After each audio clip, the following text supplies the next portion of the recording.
Hello hello hello hello, mike check. Hello hello hello hello hello, mike check. क्या audio video clear है सभी को? क्या audio video clear है सभी को? Very very very very very good evening, very good evening. कैसे सभी, क्या हाल चाल सभी के? Very very good evening.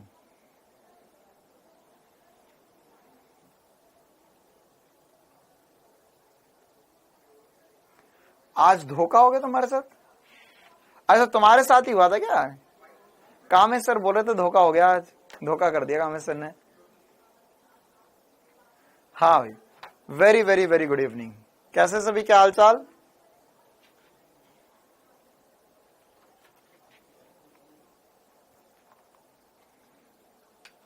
चलिए,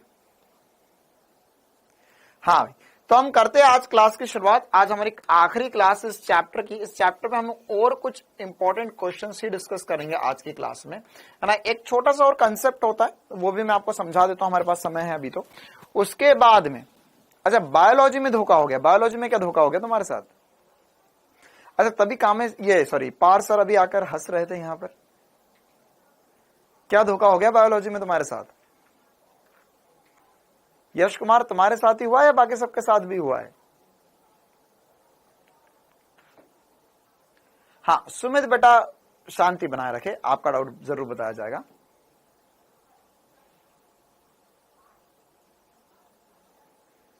दिव्यांशी बेटा, कल ही मैंने आपका नाम लिया था, परसों भी मैंने आपका नाम लिया था।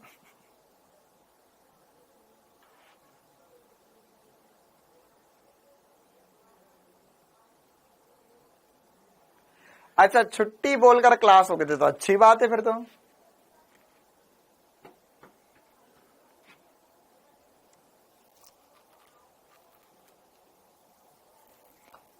हाँ, वो मुझे पता चला था। हाँ, पार्सल की थोड़ी तबीयत डाउन थी, तो तो बहुत अच्छी बात है ना यार, कि अगर किसी की तबीयत खराब होने के बावजूद वो आपके लिए क्लास लेने के लिए खड़ा है, या कोई व्यक्ति आपके लिए करने के लिए तैयार है, तो उससे बढ़कर बात क्या होगी यार।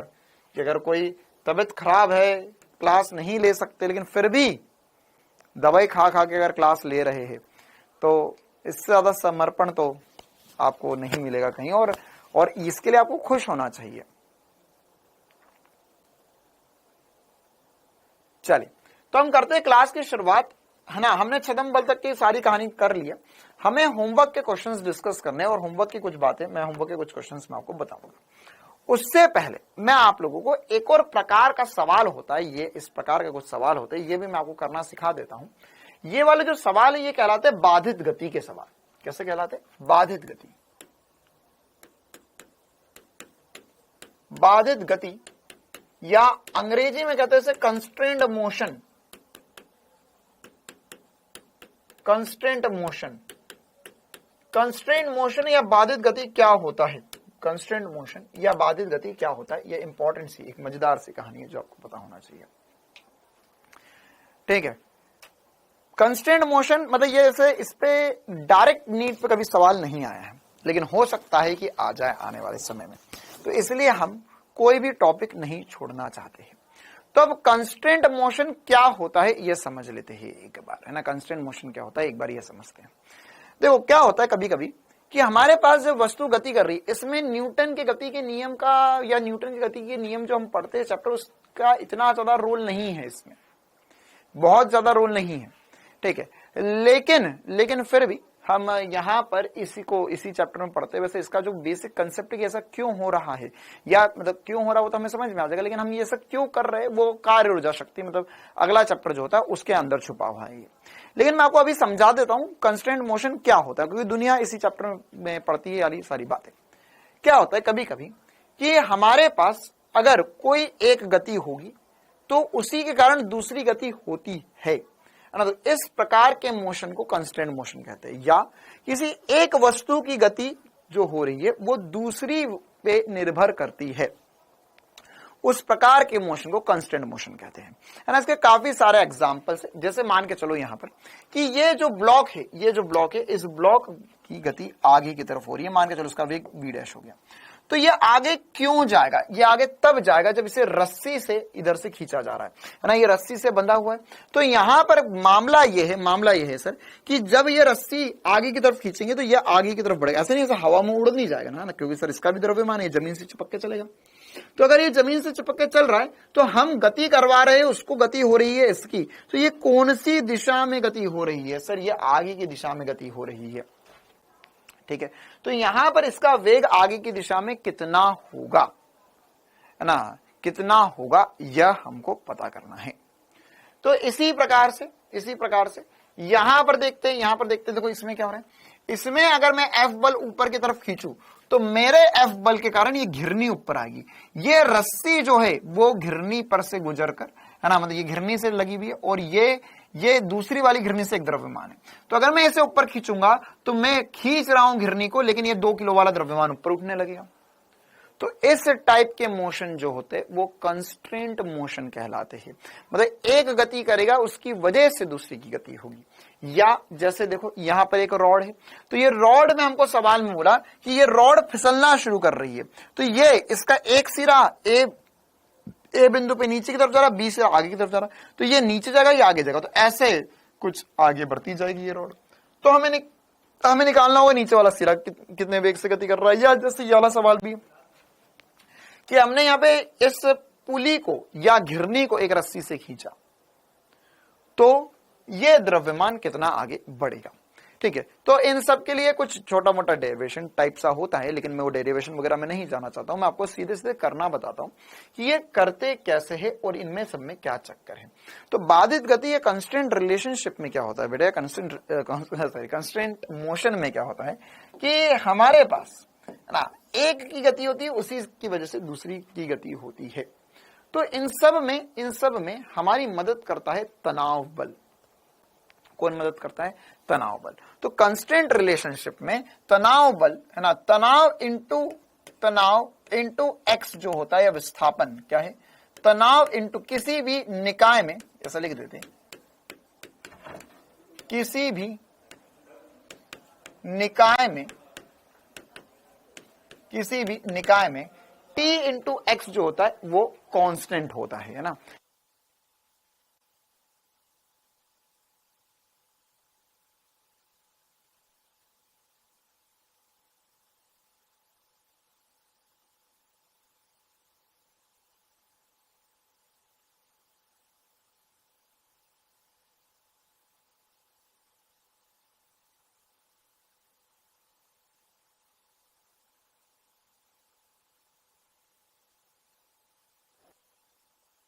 देखो भाई, किसी भी निकाय में आवाज आ रही है, एक्चुअल में पार्सर आए थे तो उनसे मैं थोड़ा डिस्कशन कर रहा था, ठीक है, हाँ क्या धोखा हुआ।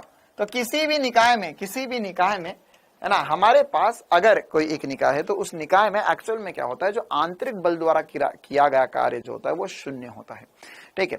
तो आंतरिक बल का कार्य शून्य होता है, तो उसमें उसी कारण हम देख सकते हैं कि किसी भी निकाय में T इंटू एक्स जो होता है, मतलब तनाव इंटू विस्थापन, T इंटू एक्स कांस्टेंट होता है, नियत होता है। या इसी का अवकलन करके मैं T इंटू वेग, तनाव इंटू वेग भी लिख सकता हूं, V क्या है वेग, और इसी का अवकलन लिख कर मैं T इंटू ए मतलब त्वरण, मल्टीप्लाई बीच में ना बेटा, त्वरण भी लिख सकता हूं, और ये भी कांस्टेंट होता है, ठीक है। तो ये क्या चक्कर है यहां पर, है ना, और ये क्या कहना चाह रहे हैं। तो जैसे अभी हमें विस्थापन की तो बात नहीं आएगी, T इंटू वी की ही बात आएगी, इंपॉर्टेंस है ना, T इंटू वी की ही बातें आएगी जो हमें कवरना है या जिससे हमारे सवाल बनेंगे। तो T इंटू वी क्या कहना चाह रहा है सर, ये बहुत अजीब सी बातें लग रही है। देखो T इंटू वी कॉन्स्टेंट, मतलब मैं लिख सकता हूं T1 V1 बराबर होगा T2 V2 के। अब ये कैसे लगाते हैं और इसका क्या चक्कर होता है, ये मुझे आपको समझाना है ना। क्या चक्कर है इसका कि अगर मान के चलो एक रस्सी है, तो इस रस्सी में अगर हमारे पास एक रस्सी है तो इस रस्सी में तनाव तो हमेशा समान होता है, लेकिन वेग भिन्न भिन्न हो सकता है, तो उसी का उपयोग करना है हमें, या वेग भिन्न भिन्न जो होगा उसी का उपयोग करके हमें एक्चुअल में v2 वेग निकालना होता है ना। तो क्या कहना चाह रहे हैं और ये क्या कंसेप्ट है, जैसे ये कंसेप्ट कहां लगेगा, ये इन प्रकार के सवाल में लगेगा जहां पे हमें वेग वगैरह पूछा जाए। ठीक है, जैसे यहां पर एक ब्लॉक को चिकने तल पर v वेग से गतिशील रस्सी द्वारा चित्र अनुसार खींचा जाता है, तो ब्लॉक का क्षैतिज वेग क्या होगा, है ना। तो कैसे करेंगे इसको, देखो क्या होता है बेटा, यहां पर इसको कैसे करते हैं। तो क्या मैं ऐसा बोल सकता हूं कि इस पूरी रस्सी में तनाव T होगा सर, इस पूरी रस्सी में तनाव कितना होगा T, इसमें ऊपर की तरफ तनाव T लग रहा है, इसमें तनाव T इस तरफ लग रहा होगा, तो पूरी रस्सी में तनाव कितना है T है। तो अब हम इसका इस्तेमाल करेंगे T1 V1 बराबर T2 V2 का, है ना। ये तनाव इंटू वेग जो होता है वो कांस्टेंट होता है। एक्चुअल में आंतरिक बल होता है, आंतरिक बल का किया गया कार्य शून्य होता है, तो उसी कंसेप्ट से ये उत्पत्ति होती है इस चीज की, है ना। ये T1 V1 बराबर T2 V2। तो कैसे करेंगे, देखो मैं आपको करना सिखाना चाहता हूं बेसिकली। तो ये है पॉइंट नंबर 2 और ये है पॉइंट नंबर 1। तो अब यहां पर हम लिखेंगे T1 V1 बराबर T2 V2। अब सबसे इंपॉर्टेंट सी बात, जब भी ये लगाएंगे हम, तो यहां पे वेग का घटक तनाव की दिशा में होना चाहिए, है ना। वेग का घटक तनाव की दिशा में होना चाहिए, यहां पे चाहो तो लिख लो वेग का घटक, अच्छा वेग का घटक तनाव की दिशा में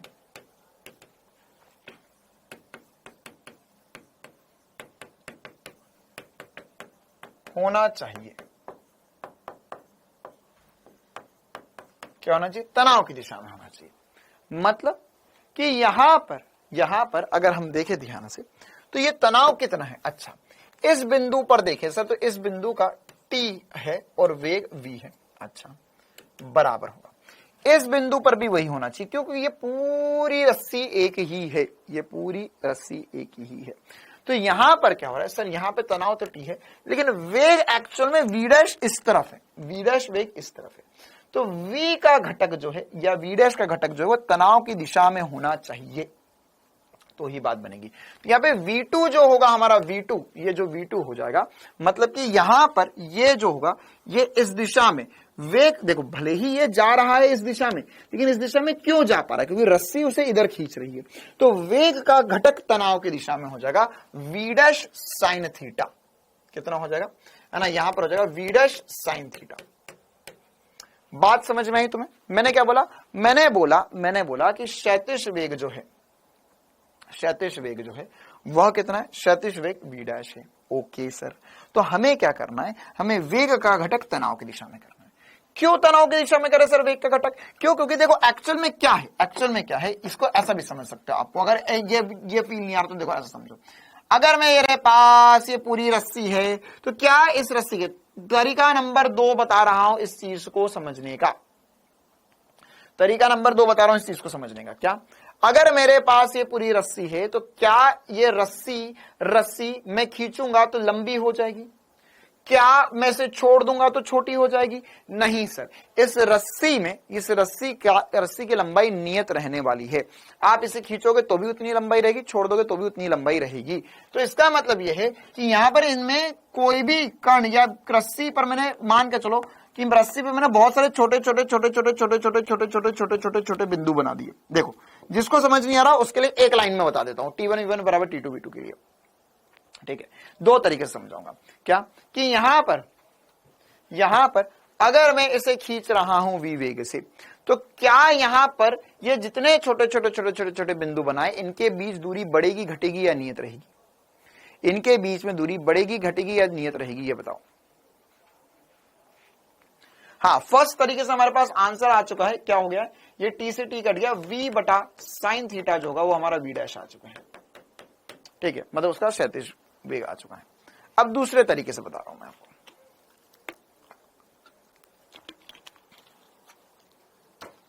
नियत रहेगी, 100% नियत रहेगी। मतलब यह है कि सर यहां पर ये सारे के सारे बिंदु V वेग से ऊपर की तरफ जा रहे हैं। कितने वेग से ऊपर की तरफ जा रहे हैं, V वेग से ऊपर की तरफ जा रहे हैं, समान वेग से ऊपर की तरफ जा रहे हैं। तो अगर सारे के सारे बिंदु V वेग से ऊपर की तरफ जा रहे हैं, तो ये इस दिशा में कितने वेग से जा रहा होगा, ये निकालना है हमें। तो एक्चुअल में मैं घटक उस दिशा में क्यों ले रहा हूं, क्योंकि तनाव पूरी रस्सी में समान है और यहां पे हर एक बिंदु का वेग पता है मुझे, वी वेग से आगे बढ़ रहा है वो, ठीक है। तो यहां पर इसीलिए हमने ये दूसरे मेथड से मैं समझा रहा हूं इस चीज को, यहां पे T1 V1 तो रखा क्योंकि यहां पर वेग और तनाव सेम है, लेकिन यहां पर क्या है, यहां पर सिर्फ तनाव इस दिशा में है और वेग हमने V' माना इधर जो हमको निकालना है, लेकिन हमें इसका घटक इस तरफ रखा। क्यों रखा इस तरफ, क्योंकि यहां पर सर सारे वेग समान है। तो V2 की जगह हमने V2 या V' साइन थीटा करा, इससे T से T कट गया, V by sine theta answer आ गया, है ना। ये कुछ जो क्वेश्चंस मैं आपको करवा रहा हूं ये मतलब ये स्टैंडर्ड क्वेश्चंस है, आएंगे कल को तो ऐसे ही आएंगे, वरना क्वेश्चन इसके अलावा और कुछ नहीं आने वाला है, ठीक है। V का घटक कैसे करा, ये V' इधर है बेटा, तो V' का घटक रस्सी की दिशा में, तो घटक कैसे होता है, घटक कैसे होता है सर, यहां पर घटक करना है तो ये अगर कोण, ये कोण के साथ घटक करता हूं मैं, देखो ऐसा कुछ होगा ना, ये इधर ले जाओ, ये इधर ले जाओ, ओके सर। तो ये अगर ये कोण थीटा है तो ये वाला कोण भी थीटा होगा, एक कोण थीटा, एक कोण थीटा, एक 90 माइनस थीटा, एक कोण थीटा, एक 90 माइनस थीटा, ये हमने करके बताया था आपको बहुत बार नत समतल पर। तो अगर ये V' है तो V' के दो घटक होंगे, इधर वाला घटक V' cos थीटा हो जाएगा और इधर वाला घटक V' sin थीटा हो जाएगा।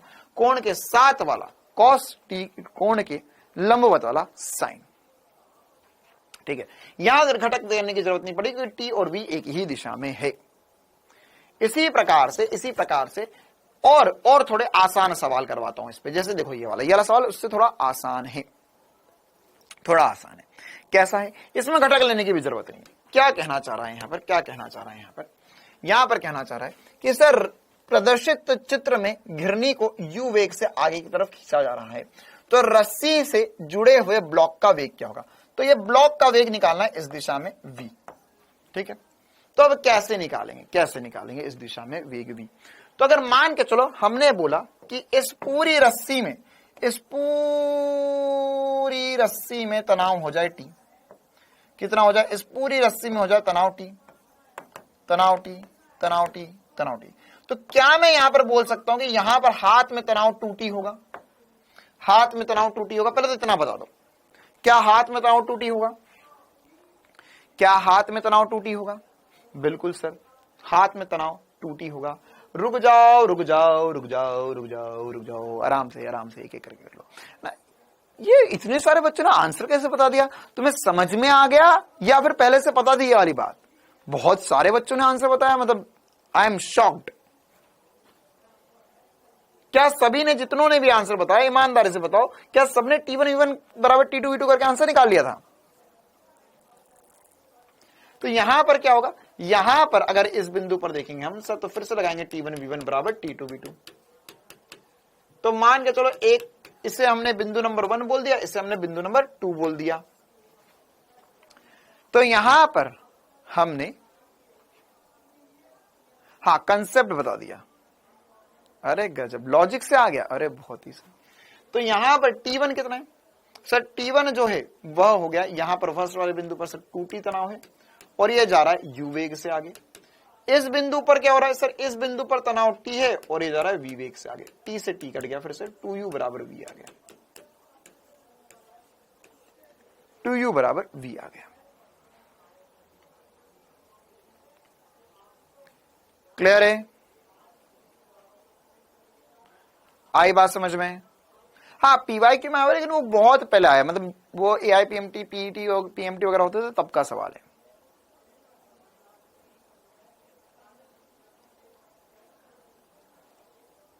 चलो आगे बढ़ते हैं, और भी कुछ क्वेश्चंस कर लेते हैं। जैसे ये वाला क्वेश्चन है, तो इस क्वेश्चन में क्या हो रहा होगा सर, इसमें हमें बोला कि यहां पर बल F है।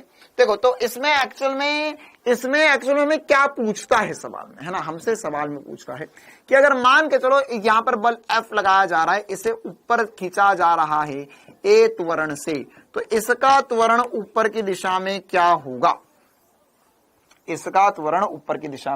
क्या होगा। या अभी के लिए इतना मान लेते, त्वरण ना मानते, वेग ही कर रहे, तो मान के चलो इसका वेग v है, तो इसका वेग ऊपर की दिशा में क्या होगा, है ना। इसका वेग पूछ लिया, v' पूछ लिया हमसे, सेम सवाल, सेम कंसेप्ट।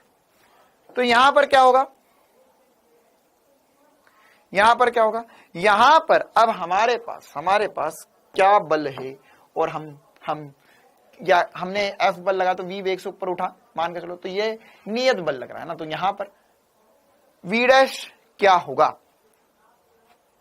हाँ, मैकेनिकल एडवांटेज वगैरह भी देख लेंगे हम, इसमें कर लेंगे, लेकिन अभी पहले तो ये बताओ भाई कि इसमें सवाल दूसरा है, क्वेश्चन मतलब फोटो वही है लेकिन सवाल दूसरा है, तो कितने वेग से ऊपर उठ रहा होगा।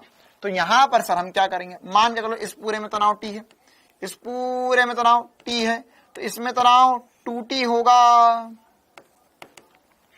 इसमें तनाव 2T होगा, और ये वाले में तनाव 4T होगा। क्या मैंने सही करा, एक में तनाव T, इसमें T, तो इसमें 2T, और इसमें 2T, तो नीचे वाले में 4T है ना, 2T 2T 4T बन जाएगा।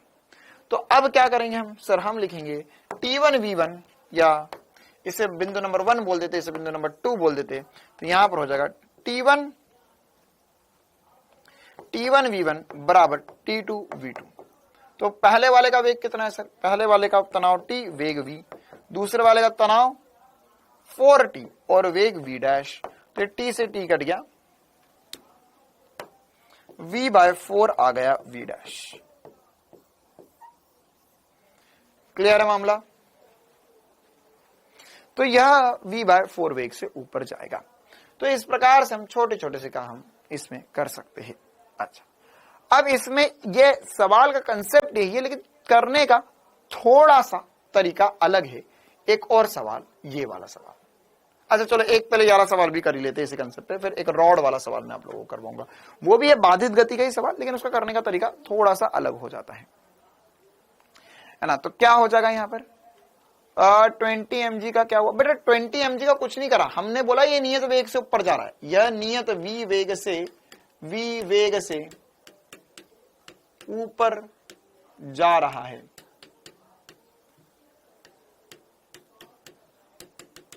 बस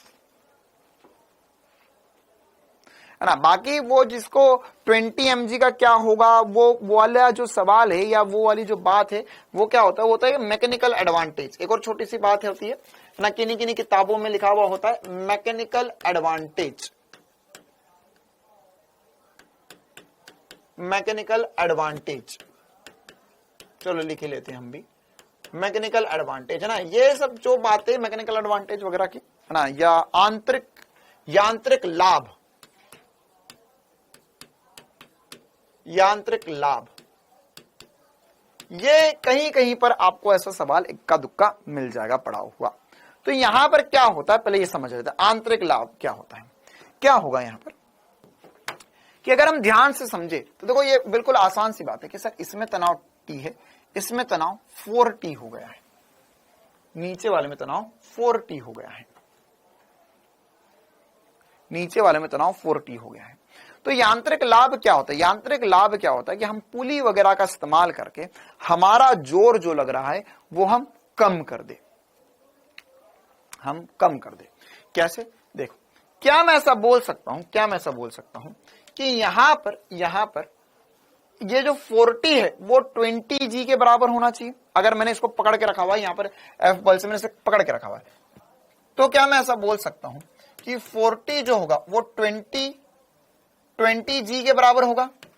अरे बोल मेरे प्यारे, क्या मैं बोल सकता हूं, क्या 40 जो होगा वह 20G के बराबर होगा। तो यहां से अगर मैं इसे काट दूं तो ये 5G की तनाव जो है 5G या 50 न्यूटन के बराबर आ गया, 50 न्यूटन के बराबर आ गया। ठीक है, तो यहां पर इसमें क्या मुझे पता चला, मुझे पता चला कि सर जहां से हमने पकड़ रखा था वहां पर तो तनाव T था और यहां पर तनाव 4T है। तो मुझे इसे पकड़ कर रखने में अब मुझे देख, अगर मान के चल मैंने इसको ऐसे पकड़ कर रखा हुआ था, कैसे पकड़ कर रखा हुआ था, यहां पे 20 किलो का द्रव्यमान है और मैंने इसे ऊपर की तरफ, मैंने इसे ऐसे ऊपर की तरफ पकड़ा होता T से, तो मुझे यहां पर जो तनाव लगाना पड़ता इस कंडीशन में, यहां पर जो तनाव होता वो मेरा 200 न्यूटन हो जाता। लेकिन यहां पर अब मुझे ये 40 यहां है, T यहां है, तो मुझे यहां पर 50 न्यूटन का बल लगाना पड़ रहा है इसे पकड़ने के लिए। तो ये मेरे लिए लाभ हो गया है ना, ये मेरे लिए मजेदार बात होगी कि सर ये है 200 न्यूटन का, ऐसे पकड़ कर रखने के लिए 200 न्यूटन का आपको बल लगाना चाहिए था, लेकिन आपने पुली के अंदर एक और पुली लगा दी, तो इसकी वजह से वहां पर लोड डिस्ट्रीब्यूट हो गया और आपको अब केवल 50 न्यूटन का बल लगाना पड़ रहा है। तो इसी चीज को बोलते हैं यांत्रिक लाभ। क्या यांत्रिक लाभ कितना हो गया मेरे पास? यांत्रिक लाभ हो गया 4 का।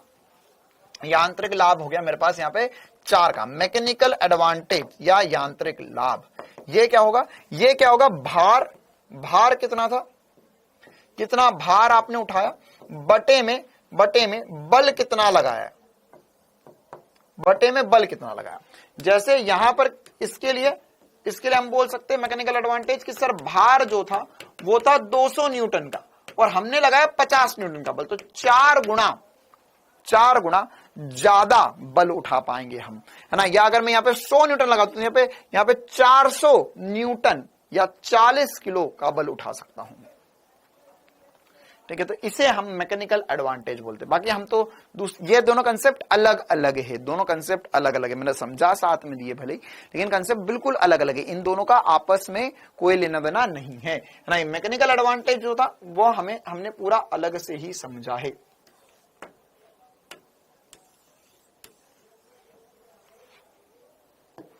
क्लियर है मामला?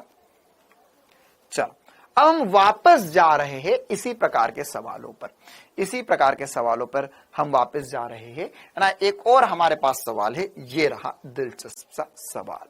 क्या है सवाल? सवाल में बोल रहे हैं कि हमारे पास यहां पर ये घिरनी है, यहां पर ए है, यहां बी है और यहां θ1 कोण है, यहां θ2 कोण है। अच्छा सर, यह वेग v1 इधर है, एक वेग v2 आगे की तरफ है। तो हमसे पूछा गया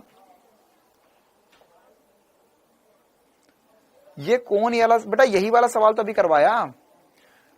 हमसे पूछ रहे हैं कि v1 बटा v2 का अनुपात क्या होगा। फोटो देखो और बोला है v1 बटा v2 का अनुपात क्या होगा, ये पूछा है हमसे, ठीक है। तो कैसे करेंगे ये वाला सवाल। तो इस क्वेश्चन को करने के लिए भी हमारे पास तरीका वही होगा। देखो क्या हो रहा है सर, इस पूरी रस्सी में, क्या मैं बोल सकता हूं इस पूरी रस्सी में तनाव T होगा? क्या मैं ऐसा बोल सकता हूं इस पूरी रस्सी में तनाव T होगा? ठीक है। तो यहां पर अब घटक, देखो घटक हमें किस दिशा में करने होते हैं? हमें रस्सी की दिशा में, तनाव की दिशा में घटक करने हैं। तो क्या हम ऐसा बोल सकते हैं सर, क्या हम ऐसा बोल सकते हैं कि सर v1 का घटक जो इस दिशा में होगा और v2 का घटक जो तनाव की दिशा में होगा वो क्या क्या होंगे, है ना। तो वह निकाल लेते हैं अब एक बार हम। तो क्या आ जाएंगे घटक? देखो भाई यहां पे तनाव T है, तो ये वाला कोण θ1 बोला गया है। तो एक बार आपको घटक करने में आसानी हो इसलिए बस मैं v1 को बता देता हूं।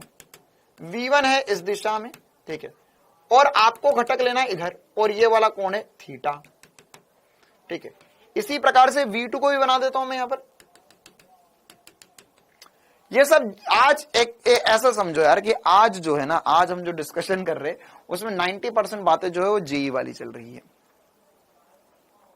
जेई वाली चल रही है ना। मतलब आज होमवर्क में भी मैंने आपको बहुत सारे सवाल जो है वो जेई मेंस लेवल तक के दिए हुए, थोड़ा सा हायर लेवल का हमको पढ़ना होगा, तभी जाके हम नीट में 100% बढ़िया कर पाएंगे। यहां पर v2 वेग इस दिशा में है, अच्छा, और हमें इस दिशा में घटक लेना है, इस दिशा में घटक लेना है, ठीक है। तो अगर इस दिशा में घटक लेंगे तो यहां पर ये वाला कोण कितना है सर? ये वाला कोण θ2 है। तो सर अब ये v2 के साथ तो कोण ही नहीं पता, कोई दिक्कत नहीं। क्या ये कोण θ2, तो इस कोण को भी θ2 बोल सकता हूं मैं। क्या पहले तो बताओ, क्या कोण समझ में आ गए सभी को? क्या कोण समझ में आ गए सभी को? हाँ, ये बहुत आसान सी बात है, बस आपको घटक लेने हैं और सॉल्व करना है। तो क्या मैं v1 का जो घटक इस तरफ होगा उसे v1 अच्छा θ1 कोण है, cos θ1 बोल सकता हूं, और v2 का जो घटक इस तरफ होगा उसे v2 cos θ2 बोल सकता हूं। तो क्या अब यह तनाव की दिशा में? हाँ सर, तनाव भी इसी दिशा में। तो क्या तनाव की दिशा में घटक आ गया? हाँ सर, ये भी तनाव की दिशा में। क्या ये वाला घटक भी तनाव की दिशा में आ गया है? हाँ सर। अच्छा, वैसे दिशा भली विपरीत है, 180 डिग्री का कोण बन रहा है, लेकिन वो है तो उसी दिशा के या उसी लाइन के अनुदिश। तो हम यहां पर बोल सकते हो जाएगा T1V1 बराबर होगा T2V2 के, या एक्चुअल में लिखना पड़ेगा इसे T_V1 cos θ1 बराबर होगा T_V2 cos θ2। तो यहां से T से T कट गया, फिर से समान है T, तो V1 बाय V2 जो हो जाएगा वो cos θ2 bye V1 bye V2 निकालना ना, हाँ, तो ये हो जाएगा cos θ2 बाय cos θ1।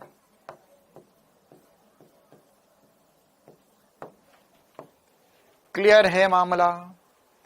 क्या समझ में आ गया सभी को? क्लियर है कहानी?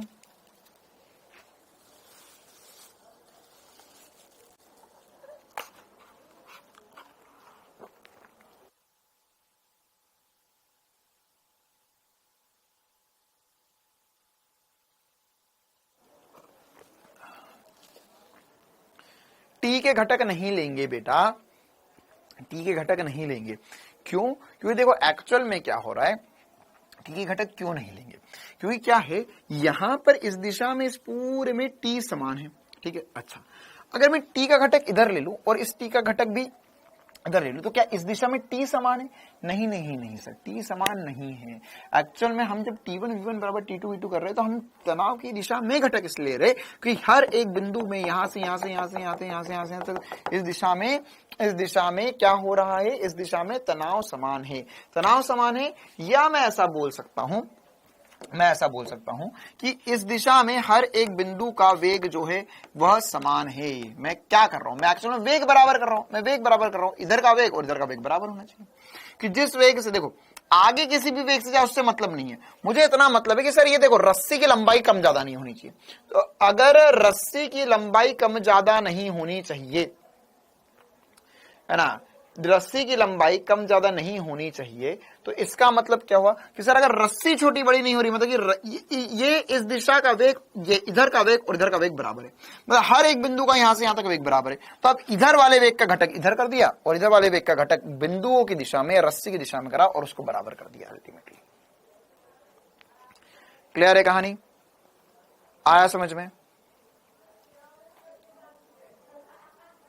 चलो अब हम आगे बढ़ते हैं, एक और लास्ट सवाल करते हैं। मुझे पता है ये सवाल थोड़े से डिफिकल्ट होते, इवन जी वालों को भी डिफिकल्ट लगते, तो तुम्हें तो थोड़े डिफिकल्ट लगेंगे ही, तो ऐसा कोई घबराने वाली बात नहीं है। बेटा साइन क्यों नहीं लिया? क्योंकि कॉस की दिशा में ले रहे, कोण की दिशा में ले रहे, इसलिए कॉस लिया था वहां पर। एक लास्ट सवाल जो है, अरे यार तुम कौन है ये कौन पूछ रहा है मुझे कि साइन कॉस कौन सा लेना पड़ता है? बेटा जब कोण की दिशा में घटक लेते हैं तब कॉस होता है, और कोण की विपरीत दिशा में घटक लेते तो साइन लेते। तो अभी कोण की दिशा में घटक लिया, कोण की दिशा में घटक लिया तो कॉस होता है। ठीक है, चल एक और सवाल करते ताकि और थोड़ा सा फील आए, है ना। एक लास्ट सवाल करेंगे, फिर हम होमवर्क के क्वेश्चंस के डिस्कशन की तरफ जाएंगे। हमें बोला है कि हमारे पास एक ठोस रॉड है AB, और बोला है कि एक चिकनी सतह पर ये भी चिकनी सतह, ये भी सतह चिकनी, कोई घर्षण नहीं है। फिर बोला यदि सिरे यदि छड़ के A सिरे को ऊर्ध्वाधर दिशा के अनुदिश U, यदि छड़ के A सिरे का ऊर्ध्वाधर दिशा के अनुदिश वेग U है, तो अगर यहां पे ये संपर्क में रहती है तो B का वेग क्या होगा, ये निकालना है ना। तो कैसे निकालेंगे, इसमें भी बस घटक घटक खेलना है, तनाव के अनुदिश घटक खेलना है। कैसे? यहां पर अगर मान के चलो यह है वेग A, ये है B, ठीक है, A बिंदु B बिंदु, तो यहां पर मैंने बोला इसका वेग मान लो इस तरफ आ रहा है, इसे मैं बोल देता हूं कुछ वेग हो जाए UB, और ये वेग नीचे की तरफ है ना। तो यहां पर ये अल्टीमेटली इधर फिसलेगा, ये नीचे फिसल रही है U वेग से, ठीक है। तो अब इसमें क्या चक्कर है सर, इसमें क्या चक्कर है? तो एक बार मैं रॉड को बनाना चाहता हूं, ये कंसेप्ट थोड़ा सा और डिफिकल्ट में आता है ना, तो ध्यान से मेरी बातों को समझेंगे।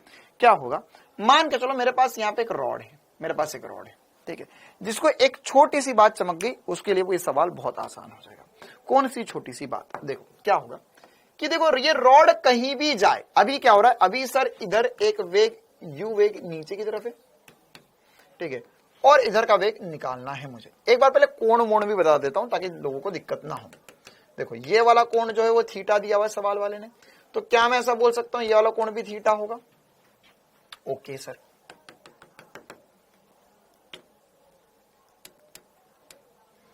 एक बात बताओ, पहले कोण कोण खेल लेते हैं फिर बाद में कंसेप्ट समझेंगे, पहले कोण निकाल लेते हैं यहां पर। तो क्या मैं एक और बात ऐसी बोल सकता हूं कि सर अगर ये कोण थीटा तो ये वाला कोण 90 माइनस थीटा होगा? देखो, क्या अगर ये कोण थीटा तो ये वाला कोण 90 माइनस थीटा होगा, या इसके लंबवत जो कोण आएगा सर यहां पर ये कोण थीटा हो जाएगा, ये वाला कोण फिर से थीटा होगा। आपको अगर अच्छा नहीं लगता तो कोई दिक्कत वाली बात नहीं, आप इसे 90 माइनस थीटा लिख लो, लेकिन मेरे को तो वो कोण थीटा लिखना था, उसमें मुझे ज्यादा मजा आया। ठीक है, अब देखो क्या होता है बेटा, ये वेग जो है इसके दो वेग हमें पता चल गए है ना। यहां पर इसका एक वेग है, ये वेग इस तरफ है और इस सिरे का वेग इस तरफ है। जैसे ये मान के चलो पेन है, ये पेन मैंने घुमाया, ये पेन घूमकर ऊपर गया, मेरे हाथ में वापस आ गया है ना। जिसको समझ में आए, कंसेप्ट फील आए तो कमेंट्स में आग लगाना है। ये पेन इधर घुमाया मैंने है ना, ऊपर गया नीचे आया, या मान के चलो ये पेन ऐसा ऐसा घुमा रहा हूं मैं, ये पेन ऐसा रखा हुआ था जैसे ये क्वेश्चन में रखा हुआ है, और ये फिसला और नीचे आ गया। तो इन सब में इसके कहीं ना कहीं वेग होंगे, ये ए सिरे का वेग कहीं होगा, जैसे अभी तो ये दीवार के सारे, वरना ए इधर ए और भी कहीं भी भाग सकते हैं, ए और भी कहीं भी भाग सकते हैं। लेकिन एक बात बताओ मुझे कि यहां पर क्या मैं ऐसा बोल सकता हूं कि सर ये वाले बिंदु से ये वाले बिंदु के मध्य जो दूरी है वो रॉड की लंबाई है? क्या ये रॉड की लंबाई है? बिल्कुल सर, ये रॉड की लंबाई है। तो अगर ये रॉड की लंबाई है तो यहां पर दिल पे पत्थर रखकर मैं कंसेप्ट समझा दिया तुम्हें, ध्यान से समझना कि यहां पर ये रॉड की लंबाई कभी नहीं बदलेगी। जैसे मैं बोल रहा था रस्सी की लंबाई कभी नहीं बदलेगी, वैसे मैं बोलूंगा रॉड की लंबाई कभी नहीं बदलेगी। क्या ये बात सभी को समझ में आती है? रॉड की लंबाई कभी नहीं बदलेगी, क्या ये बात समझ में आती है? बिल्कुल सर, रॉड की लंबाई नहीं बदली, रॉड की लंबाई नहीं बदल रही, इसका मतलब क्या हुआ? देखो, मान के चलो यहां पे एक रॉड है, ठीक है, तो क्या मुझे ऐसा बोलना चाहिए कि अगर यहां पे एक रॉड है, ये बिंदु ए है, ये बिंदु बी है, मान के चलो इसका वेग जो है इधर ये वी ए है, रॉड के इस कोने का, और इस कोने का वेग वी बी है। तो अगर रॉड की लंबाई में परिवर्तन नहीं होना तो वी ए और वी बी बराबर होना चाहिए, चाहे जो हो जाए इस दुनिया में। ये कहीं भी जाए कहीं भी नाचे, वी ए और वी बी आपस में बराबर होने चाहिए। आप इसको ऐसा याद रख सकते हो कि रॉड की, चलो पहले तो ये बताओ, ये समझ में आया कि फिर ये तो कॉमन सेंस की बात है ना कि अगर मेरे को मानने चलो मैं रॉड ऐसे घुमा रहा हूं मैं, तो यहां पर इसका वेग कभी इधर हो रहा, कभी इधर हो रहा, कभी इधर हो रहा, कहीं भी हो रहा है, इसका भी वेग कहीं भी हो। लेकिन एक बात पक्की है कि सर ये लंबाई के अनुदिश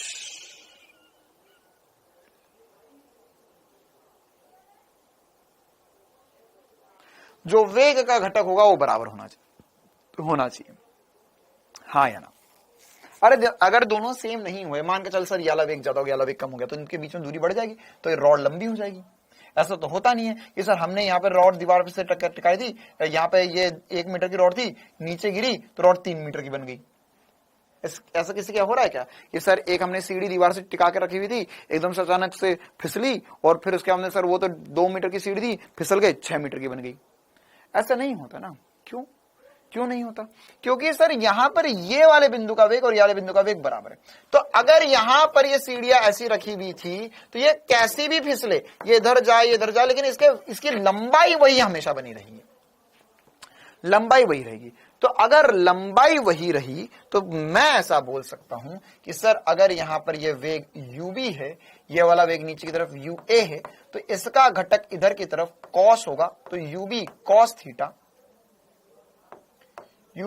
थीटा, और इसका घटक जो इस तरफ है ua sin theta. Sine theta क्यों कर रहा हूं? क्योंकि कोण के ये इधर वाला घटक लेता है तो cos आता है, इधर वाला ले रहा हूं तो sin आ रहा है। तो क्या मैं ऐसा बोल सकता हूं सर कि यहां पर ये जो रॉड है इसका एक वेग इस तरफ है और इसका एक वेग इस तरफ, एक्चुअली जा इधर लेकिन घटक इधर कर दिए, तो ये वाले दोनों घटक बराबर होने चाहिए क्योंकि इसकी लंबाई नहीं बदलना चाहिए।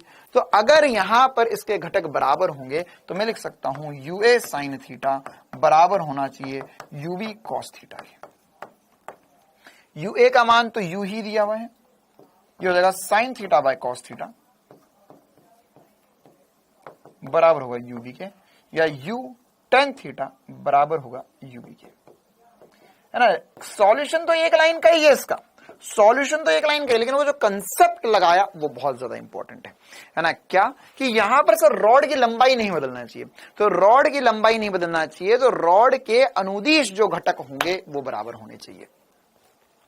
ईमानदारी से बताओ, बहुत ज्यादा ईमानदारी से बताओ, कितनों को ये बात चमक गई, कितनों को ये बात समझ में आ गई? हाँ सर, हमें समझ में आया कि यहां पर क्या किया गया है। सिद्धार्थ बेटा आप तो रहने दो, आपको तो जो समझाना चाहिए था या जो नीट के लिए समझना तो वो नहीं आ रहा था कल, तो ये तो क्या ही आएगा। क्लियर है मामला, है ना। तो यहां पर अच्छा आज इजी लग रहा है ना? हाँ बिल्कुल, है ना। कुछ बच्चों का यह उल्टा काम रहता है कि सर आज तो बहुत इजी लग रहा है, क्यों? क्योंकि सर ये तो आपने बोल दिया कि आने के चांसेस बहुत कम है, तो ये आज हमें बहुत इजी लग रहा है। ठीक है, यू ए कहां गया बेटा? यू ए का मान तो ये यू दिया हुआ ना, सवाल वाले ने बोला कि ये यू ए जो है वो यू के बराबर है, इसलिए हमने उसमें से यू ए रख दिया। ठीक है, चलिए तो ये कुछ बेसिक्स। अच्छा इसके नीचे एक स्टेटमेंट लिख लो, यहाँ पे नोट करके स्टेटमेंट लिख लो। यहाँ पर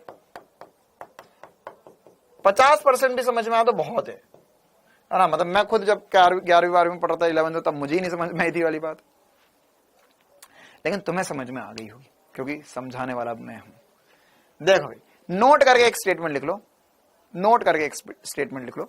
एक स्टेटमेंट लिखो पहले, एक स्टेटमेंट लिखो पहले, फिर से बताते हैं।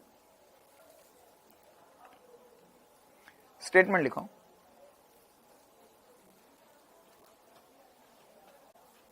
रॉड रॉड रॉड या छड़ लिख लो।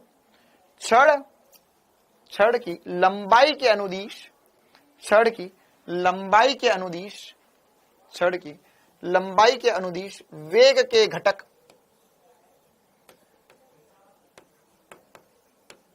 छड़ की लंबाई के अनुदिश वेग के घटक समान रहते हैं सदैव।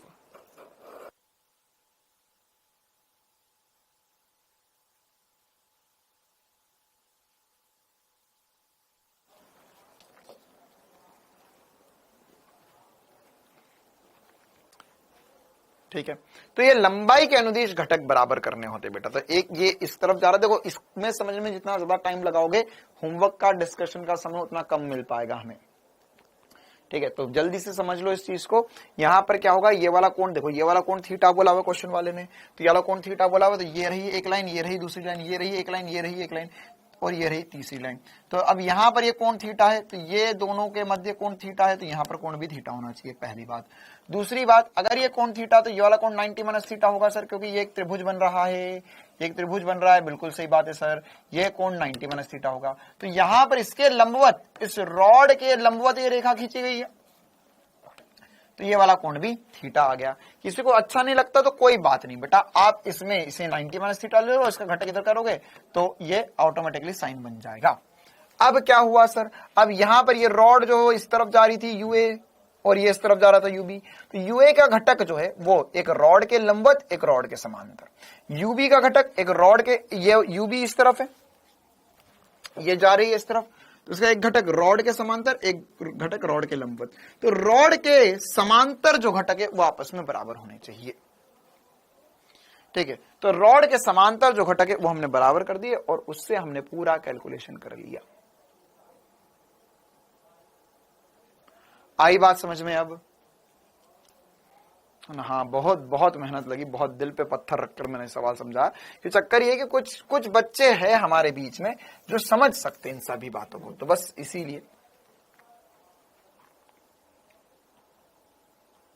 चलिए अब हम होमवर्क के जो क्वेश्चंस थे वो डिस्कस कर लेते हैं।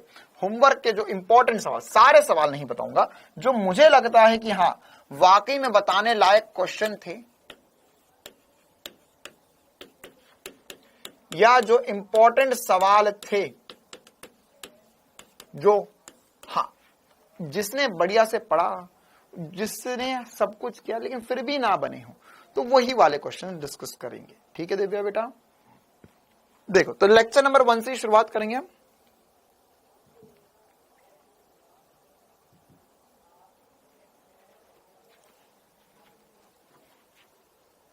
हाँ, लेक्चर नंबर 1 में ये मुझे लगता है लेक्चर नंबर 1 में तो किसी को कोई डाउट नहीं होना चाहिए, क्योंकि एकदम आसान से थियोरेटिकल सवाल है ना, कि जड़त्व किसी पिंड का वह गुण होता है जिसके कारण क्या होता है भैया, है ना, अपनी अवस्था में परिवर्तन नहीं करता है।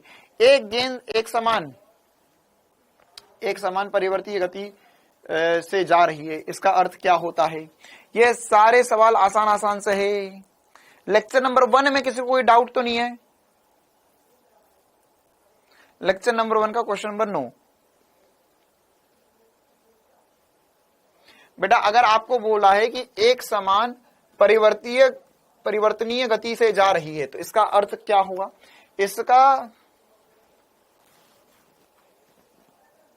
अच्छा, इसमें एक छोटा सा प्रिंटिंग मिस्टेक है क्वेश्चन नंबर 2 में।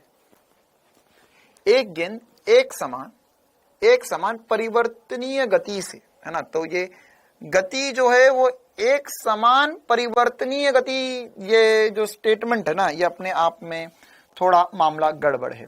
तो इसमें ऑप्शन सी दिया हुआ है, गेंद के सभी भाग का वेग, परिमाण व दिशा समान है तथा वेग नियत है। तो इसमें आपको एक गेंद एक समान अपरिवर्तनीय गति से जा रही है या एक समान गति से जा रही है, ऐसा कर लो, है ना। ठीक है, तो मतलब एक समान होते हुए परिवर्तीय गति नहीं हो सकती है। ठीक है, इसमें थोड़ा सा करेक्शन कर लो क्वेश्चन नंबर 2 में, मैं करवा देता हूं क्वेश्चन, वो भी इसमें भी एडिट करवा दूंगा मैं। अच्छा, बल की, बेटा ये कौन पूछ रहा है क्वेश्चन नंबर 3। क्वेश्चन नंबर 3 में क्या बताऊं कि बल कहां से पता चला। बल की भौतिक स्वतंत्रता नियम का परिमाण है। कौन से नियम का परिमाण। तो बल के बारे में सबसे पहले कहां से पता चला था। सर, ये गति के प्रथम नियम से पता चला था।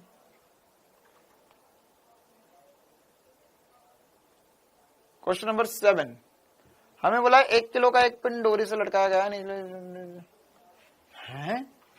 ये वाला सवाल क्या है। अरे भाई, चलो कोर्स ब्लॉक, जिसने क्वेश्चन नंबर 7 पूछा, कोर्स ब्लॉक।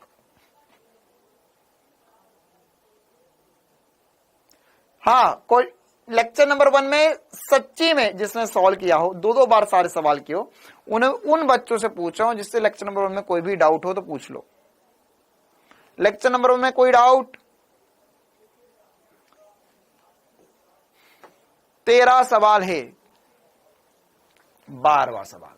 ठीक है, हमें बोला है कि एक 5 ग्राम द्रव्यमान की गोली एक से चल रही है, एक लकड़ी की गुटके 6 सेंटीमीटर धंस जाती है। अब गोली द्वारा गुटके पर आरोपित बल क्या होगा। देखो भाई, क्वेश्चन नंबर 12 जिससे नहीं बना, बता देता हूं मैं क्या करना होगा। इसमें मैं द्रव्यमान दिया हुआ है, गोली की चाल दी हुई है, 6 सेंटीमीटर धंसकर रुक जाती है, तो आपको बल निकाला। तो बल क्या होता है। बल होता है सर द्रव्यमान इंटू त्वरण। तो आपको त्वरण निकालना है, बस त्वरण निकालना है। आपको प्रारंभिक वेग दिया 100 मीटर पर सेकंड, अंतिम वेग 0 है, दूरी दी हुई है 6 सेंटीमीटर। तो यहां से आप त्वरण निकाल लो, है ना। त्वरण निकालकर, अरे करूं या कर लोगे, गति का तृतीय समीकरण लगाओ। लेक्चर नंबर 1 क्वेश्चन नंबर 12, गति का तृतीय समीकरण लगाओ। v² बराबर होता है u² + 2as। तो अंतिम वेग 0 है, प्रारंभिक वेग कितना दिया हुआ, 100 का वर्ग प्लस 2 इंटू, यहां से मंदन निकालेंगे, इंटू 6/100। क्यों, क्योंकि यहाँ पे सेंटीमीटर से मीटर में कन्वर्ट कर दिया। अब इसको सॉल्व करके a की वैल्यू निकाल लो, कितनी आ जाएगी सर। ये आ जाएगा 2, ये 20, ये 0 0 0 हो जाएंगे, कितने, बहुत सारे 0 हो जाएंगे भैया। यहाँ हो जाएगा 0 0 0 का स्क्वायर, 100 का स्क्वायर करना है ना, सेंटीमीटर में तो मीटर में था ना वो। हाँ ठीक है, तो अब आप यहां से 0 0 या 100 का वर्ग, ये इस तरफ आ चुका है। मैं 2 स्टेप साथ में कर रहा हूं, इंटू 100/12, ये नेगेटिव के साथ, वो तो रुकने वाला है इसलिए मंदन आया है। और बल बराबर होता है ma। ए द्रव्यमान दिया गया 5, वैल्यू उठा के रख लो, आंसर आ जाएगा। क्वेश्चन नंबर 13 में दिया हुआ है 0.4 किलो द्रव्यमान की एक वस्तु t बराबर 10 मीटर पर सेकंड देखो क्या बोला है, देखो ये सीधी बात है, जिसने सरल रेखा में गति पढ़ रखा है उसको इसमें डाउट आना ही नहीं चाहिए। क्यों? क्योंकि अब बोला है कि मेरे पास वो सब बल को गोली मार दो ना यार, आप लोग बस इतना समझो पहले कि मेरे को दिया हुआ है 10 मीटर पर सेकंड से धनात्मक एक्स अक्ष के अनुदिश गतिशील है, फिर 8 न्यूटन का बल लगाया, तो 8 न्यूटन का बल लगाया तो यहां से त्वरण होगा, त्वरण होगा, तो बल दिया है 8, द्रव्यमान दिया 0.4, तो त्वरण कितना आ गया, तो इस हो गया 8 बटे में 0.4 मतलब 20 मीटर पर सेकंड स्क्वायर का त्वरण आ गया। क्या आ गया? 20 मीटर पर सेकंड स्क्वायर का त्वरण आ गया। तो त्वरण आ गया, अब आपको बोला 25 सेकंड में कितनी गति करेगी, 25 सेकंड में गति कितनी करेगी, तो गति का द्वितीय समीकरण लगा दो, है ना यहां पर। अच्छा, अब एक और इंपॉर्टेंट सी बात यह है कि बल जो है वो ऋणात्मक दिशा में लगाया गया, बस ये ध्यान रखना, ऋणात्मक दिशा में लगाना। क्वेश्चन नंबर 13 में क्या दिया है, लेक्चर नंबर 1 क्वेश्चन नंबर 13, इसमें क्या दिया है, इसमें मुझे द्रव्यमान दिया है 0.4 किलो, ओके, बल लगा है यहाँ पे 8 न्यूटन, ओके, है ना, ये 8 न्यूटन का बल लगा, 0.4 किलो द्रव्यमान है, तो यहां से त्वरण निकाल लो सबसे पहले, तो कितना होगा सर त्वरण, ये होगा 8 बटे में 0.4, ये हो गया 80 बटे में 4 या 20, -20 लिख रहा हूं मैं, क्यों? क्योंकि विपरीत दिशा में, है ना, नेगेटिव दिशा में बोला हुआ है, नेगेटिव दिशा में, ऋणात्मक दिशा में लगा है। अच्छा, अब कण का प्रारंभिक वेग कितना है सर, कण का प्रारंभिक वेग दिया हुआ है मुझे 10 मीटर पर सेकंड, ये प्लस में है। अब क्या पूछा है हमसे, अब हमसे पूछा है 25 सेकंड में विस्थापन या 25 सेकंड बाद स्थिति क्या होगी, विस्थापन ही एक तरीके से, तो गति का द्वितीय समीकरण लगा दो, एस बराबर टाइम दिया 25, तो एस बराबर ut plus half AT square, सब कुछ लिखा हुआ है, बस नेगेटिव रखना है, ए का मान, आंसर आ जाएगा। क्लियर है? चलिए लेक्चर नंबर 2 की तरफ हम जा चुके हैं, बढ़ चुके हैं, अब हम लेक्चर नंबर 1 पे वापस नहीं आएंगे कभी भी। अरे भाई साहब, मामला ही गड़बड़ हो गया। टीनी T T T T.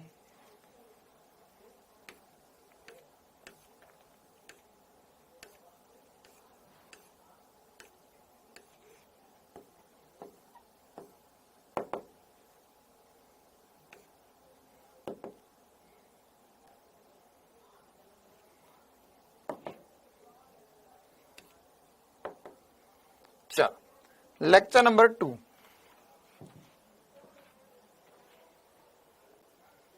Lecture number 2 question, हर एक लेक्चर में से 1-2 ही सवाल बताऊंगा मैं।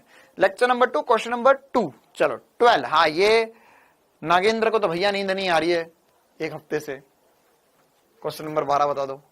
क्वेश्चन नंबर 2 क्या, बल का वास्तविक समीकरण है, क्या वास्तविक समीकरण है बल का, बताओ भाई वास्तविक समीकरण। ये कौन पूछ रहा है, 2 शकल दिखा अपनी, नाम बता अपना। ये मैंने साफ बोला था कि F बराबर ma गलत समीकरण है, वास्तविक समीकरण है F बराबर D, ये mv मतलब P दिया हुआ है dP बटा dt, तो यही आंसर है, सही तो दिया हुआ है, क्या दिक्कत है।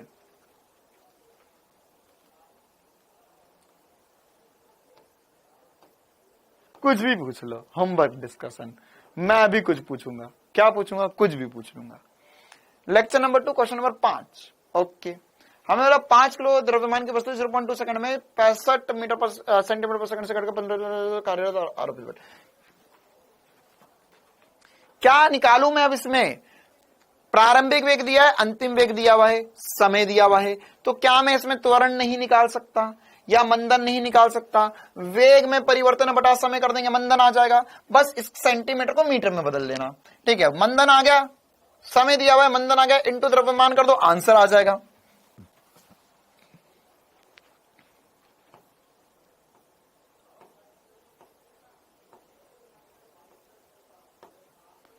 बारह क्वेश्चन क्या मैं भी देखना चाहूंगा आज। हाँ, कौन सा डाला गया था ये, हमें बोला कि 100 ग्राम द्रव्यमान की लोहे की गेंद, ओहो, दीवार पर 30 डिग्री कोण पर टकराती है, 10 मीटर से टकराती है तथा समान कोण पर वापस लौट जाती है। गेंद तथा दीवार में 0.1 सेकंड का संपर्क बल है, तो है बल पूछा है। ये क्वेश्चन नंबर 12 तो क्लास में करा हुआ है हमने, इस प्रकार का क्वेश्चन तो हमने क्लास में करा है। लेक्चर नंबर 2 क्वेश्चन नंबर 12 बोला है सवाल में कि एक मेरे पास दीवार है, एक लोहे की गेंद जो है वो किसी दीवार से 30 डिग्री के कोण पर टकराती है। अच्छा, तो लोहे की गेंद किसी दीवार से 30 डिग्री के कोण पर टकराती है, तो कोण जो दिया हुआ है वो यहां का कोण दिया हुआ है, 30 डिग्री कोण दिया हुआ है।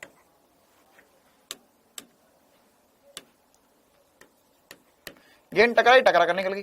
तो अब हमने आपको समझाया था कि इसमें जो संवेग में परिवर्तन होता है, जो बल होता है, वो दीवार के लंबवत दिशा में ही होगा।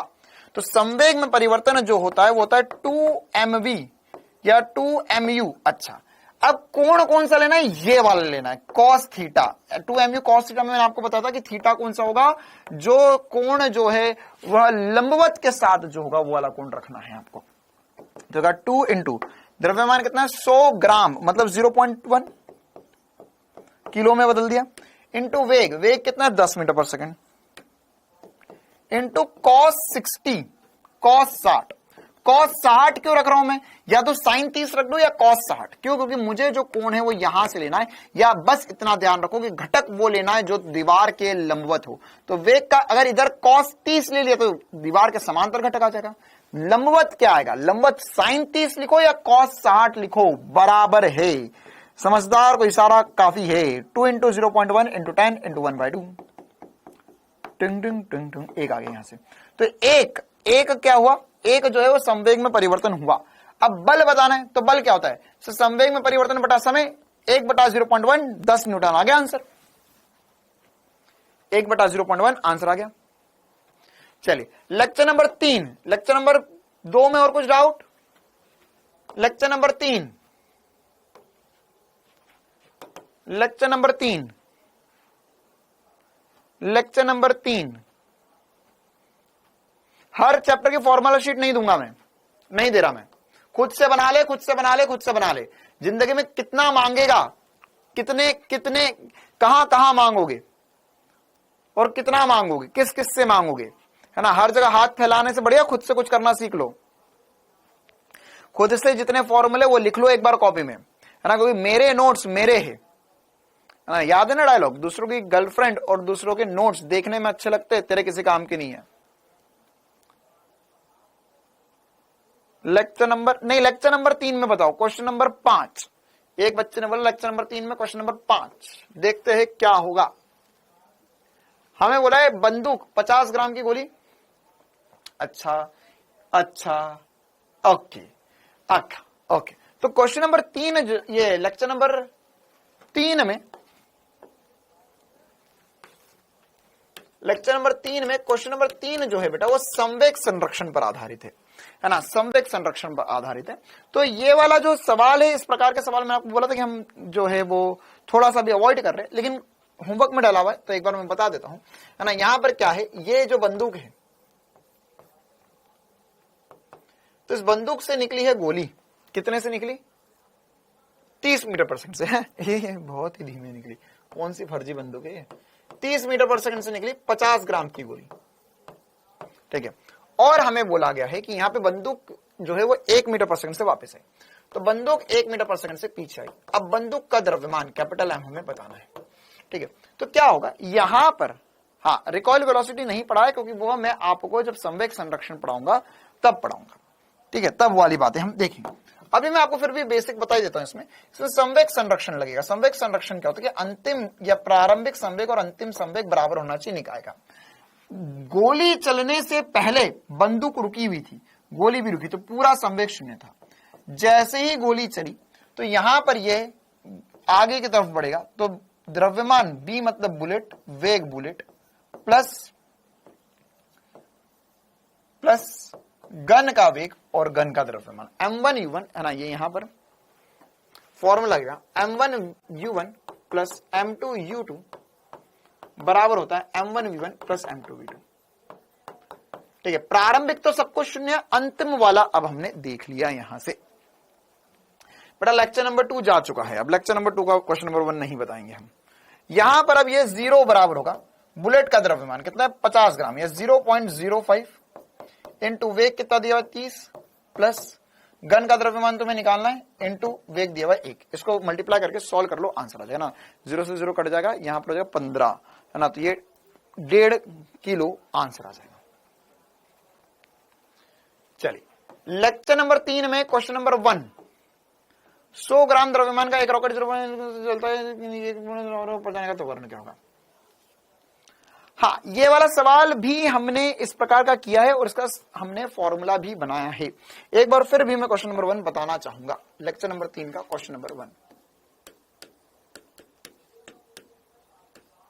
क्या है। क्वेश्चन नंबर 1 हमें बोला कि 100 किलो द्रव्यमान के एक रॉकेट में 0.1 किलो का ईंधन प्रति सेकंड जलता है। तो रॉकेट का द्रव्यमान जो है वो 100 किलो दिया हुआ है, बहुत ही हल्का रॉकेट, और साथ ही साथ बोला हुआ है 0.1 किलो ईंधन प्रति सेकंड जलता है। मतलब मालूम है तुम्हें क्या दिया हुआ है, यह दिया हुआ है dm बटा dt, कितना द्रव्यमान जल रहा है प्रति सेकंड, 0.1 किलो प्रति सेकंड। वो लिखा नहीं, लेकिन उसने मतलब केजी पर सेकंड नहीं लिखा, उसने शब्दों में लिख दिया। ये इसी प्रकार से यदि निर्गत गैस का वेग जो है 1 किलोमीटर प्रति सेकंड है, मतलब v जो है वो 1 किलोमीटर प्रति सेकंड, बहुत खतरनाक, या मैं इसे लिख सकता हूं 1000 मीटर पर सेकंड है, तो रॉकेट का त्वरण क्या होगा। तो देखो, इसमें हमने जो करे थे उनमें बहुत सारों में नियत वेग से रॉकेट ऊपर जा रहा था, लेकिन इसमें यहां पर रॉकेट जो है वह कैसे ऊपर जाएगा। तो सर इसमें गैस जो है वो नियत त्वरण से ऊपर जाएगा, तो गैस जो है वो बाहर की तरफ फेंक आ रही है, गैस बाहर की तरफ फेंक आ रही है। तो इसमें नीचे की तरफ, अब देखो ये जो गैस बाहर की तरफ आ रही है, ये ऊपर की तरफ मैंने आपको समझा था, ये अप थ्रस्ट देगी इसे, है ना। तो ये कितना मतलब VdM बटा dt हो जाएगा, और इस पे नीचे की तरफ खुद के बाहर के तरफ कारण mg तो लगी रहा होगा।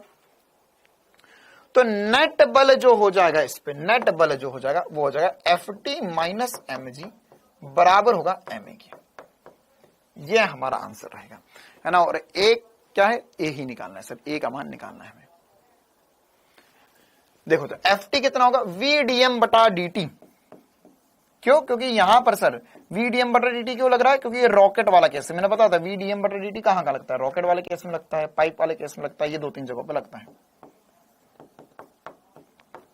तो वेग कितना है 1000 इंटू dm बटा dt कितना है सर 0.1 माइनस द्रव्यमान कितना है 100 इंटू जी बराबर होगा 100 इंटू त्वरण के। तो उसको सॉल्व कर लो, तो ये जगह 100 अच्छा 1000 माइनस 1000 है, ये कैसा कैलकुलेशन है। जी की वैल्यू 9.8 रखना पड़ेगी ना मेरे भाई, फिर तो इसमें सवाल में बोला है क्या, कहीं पर नहीं बोला है। जी की वैल्यू 9.8 रख के सॉल्व करके देखो एक बार, जी की वैल्यू 9.8 रखो तो मेरे हिसाब से आंसर आ जाएगा, है ना। जी की वैल्यू मैंने 10 रखी तो इसलिए वो 1000 से 1000 कट गया, 9.8 रखो, उसने बोला नहीं है, लेकिन अब त्वरण पूछा है तो करना पड़ेगा यहाँ पर। तो हो जाएगा 1000 माइनस 980 बराबर होगा 100 इंटू ए। ये कितना हो जाएगा, ये यहां पर बचेगा 20 बटे में 100, फिर भी आंसर तो आया नहीं, 0.2 आ गया। क्वेश्चन में शायद कुछ गड़बड़ है, एक बार डाटा चेक किया जाएगा। यहां पर दिया हुआ है 0.1 किलो, ओ हो ईंधन जो है वो 0.1 किलो प्रति सेकंड है। अच्छा, वेग जो है वो 1 किलोमीटर पर सेकंड दिया हुआ है, ओके, और रॉकेट का द्रव्यमान जो है वो 100 है। किसी का आंसर आ गया क्या? अच्छा, I did some mistake, okay, let me correct. अगर मैं 10 ही रख देता हूं यहां पर, अरे हाँ रे, यहां तो 100 होगी रे बाबा, तो यहां तो 100 होगी, तो यहां 100, लेकिन फिर भी मतलब मेरा मेन मुद्दा ये है, ठीक है, नो वरीज। यहां पर मेन चक्कर क्या है, यहां पर हाँ आंसर नहीं आ रहा है, ठीक है, आंसर नहीं आ रहा है। देखो, क्योंकि एक्चुअल में यहां पर चक्कर क्या है, एक और मैं तुम्हें चक्कर बताता हूं। यहां पर अगर इसे ऊपर जाना ना ए त्वरण से, तो ऊपर जाने के लिए सवाल में क्या मिस्टेक है, इस सवाल में अगर इसे ऊपर जाना है ना, तो ऊपर जाने के लिए एक बार पहले इस सबको अगर तुम छोड़ो और यहां पर ध्यान दो, VdM बटा dt क्या होगा, VdM बटा dt जो होगा वो हो जाएगा सर, V का मान है 1000 इनटू dm बटा dt है 0.1, तो ये हो जाएगा 100, ठीक है, 100 न्यूटन का बल। अब एक बात ये समझाओ मुझे, जिसने सवाल कर लिया, सर रखो टी थोड़ी दिया है,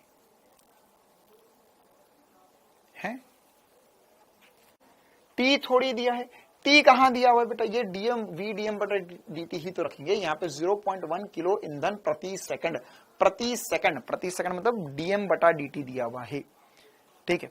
तो यहां पर फॉर्मूला रॉन्ग नहीं है रे, यहां पर ध्यान दे ले एक बार, ठीक है। तो इसमें अगर है ना, ठीक है, मैं बता रहा हूं तुम्हें ये वाले सवाल में क्या क्या गड़बड़ का कार्यक्रम है, ठीक है, ये वाला सवाल में क्यों गलत आ रहा है आंसर और क्या सवाल में गलती है, ध्यान से सुनो मेरी बात को, है ना। ये जो बैंगन जैसी शकल लेकर घूम रहे ना अपनी यहाँ पर कि सर यहाँ पर है ना, यहाँ पर आप क्या कर दो, यहाँ पर आप है ना ऐसा कर दो, MA बराबर V DM बटा DT, कितनों ने ये करके आंसर निकाल लिया।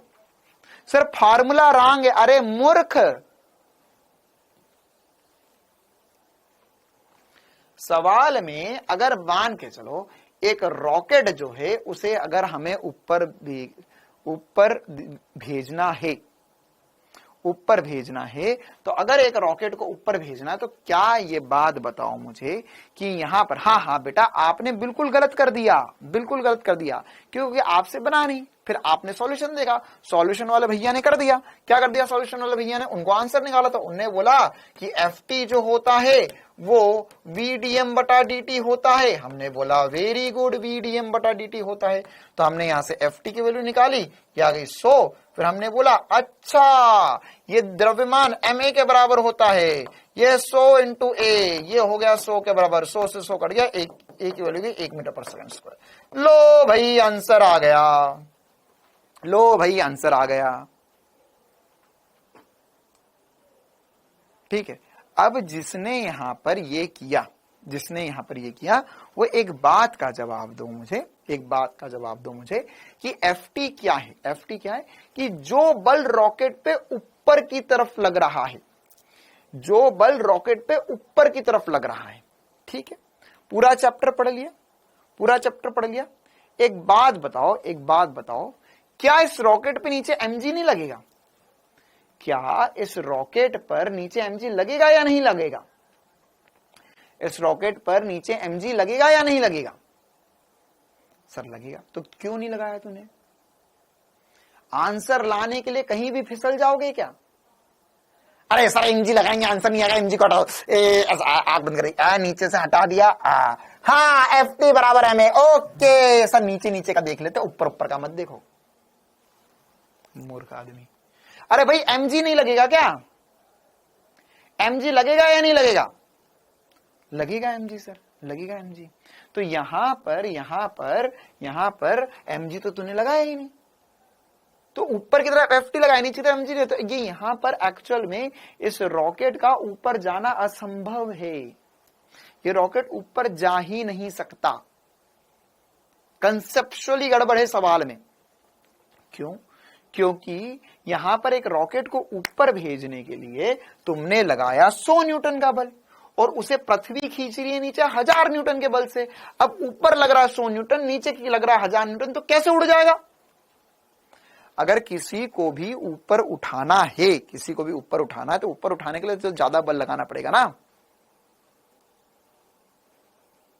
तूने लगा लिया, बोले अच्छा वेरी गुड, बड़ा आंसर लेकर आएंगे।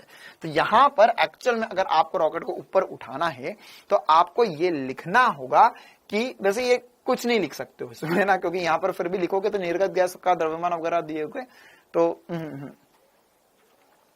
ओके। क्या सभी को इस सवाल में क्या गड़बड़ कार्यक्रम में समझ में आ चुका है?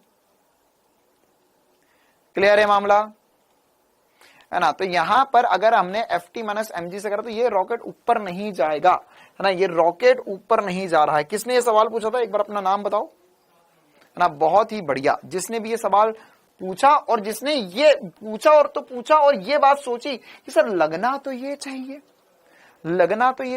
तो ये ना लग देते हुए हमने क्या ये तुक्केबाजी में आंसर निकाल दिया।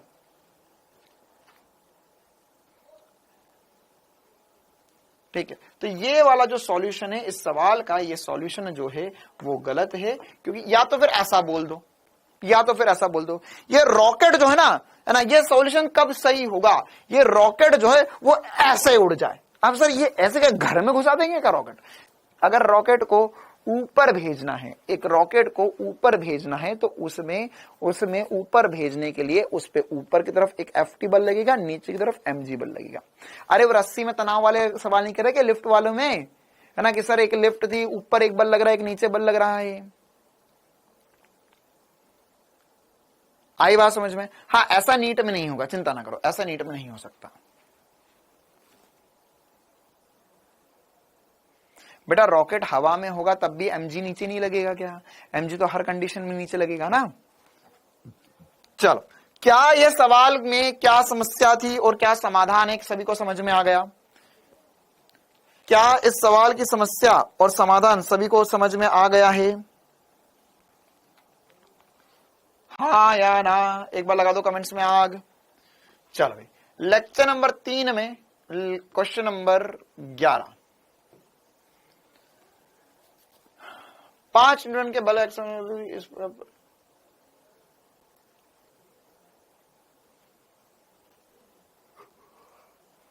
ये क्यों बताऊं मैं? लेक्चर नंबर 3 का क्वेश्चन नंबर 11 नहीं बताया जाएगा। 5 न्यूटन का बल है, एक्स अक्ष और वाई अक्ष के अनुदिश लग रहा है, तो यहां पर इसका परिमाणी क्या होगा? 5√2 हो जाएगा, और यहां पर π/4 मतलब 45 डिग्री पे परिमाणी होगा। एक बल इधर लग रहा है, एक बल इधर लग रहा है। चलिए, लेक्चर नंबर 3 में और कोई डाउट? क्वेश्चन नंबर 4, हम बोला 1000 किलो द्रव्यमान का पिंड क्षैतिज दिशा में 50 मीटर पर सेकंड के वेग। देखो बेटा, मैंने फिर से बोल रहा हूं, आपको 2-2 बार सवाल करने हैं, 2-2 3-3 बार सवाल करने होंगे। एक बार आपसे नहीं हुआ तो एक और बार करो, एक बार अगली बार नहीं हुआ तो फिर एक और बार फिर से करो उस सवाल को, तब जाके वो चीजें बनने लगेंगी। ठीक है, एक बार एकदम देख के घुसे, आंसर देख लिया, आया नहीं आया, आगे बढ़ गए, ऐसे काम नहीं चलेगा। चलो, 1000 किलो द्रव्यमान का पिंड क्षैतिज दिशा में 50 मीटर पर सेकंड के वेग से गति कर रहा है। 250 किलो का द्रव्यमान इस पर रख दिया जाता है, तो अंतिम वेग ज्ञात कीजिए। अच्छा ठीक है, ये वाला सवाल भी जो है वो संवेग संरक्षण पर आधारित है ना। ये वाला सवाल भी संवेग संरक्षण पर आधारित है। क्या है कि 1000 किलो का द्रव्यमान जो है 50 मीटर पर सेकंड से गति कर रहा है। तो question number 4 L3, question number 4, ये भी संवेग संरक्षण पर आधारित सवाल है कि हमारे पास एक द्रव्यमान था 1000 किलो का, और इस 1000 किलो के द्रव्यमान पर ये कितने से जा रहा था?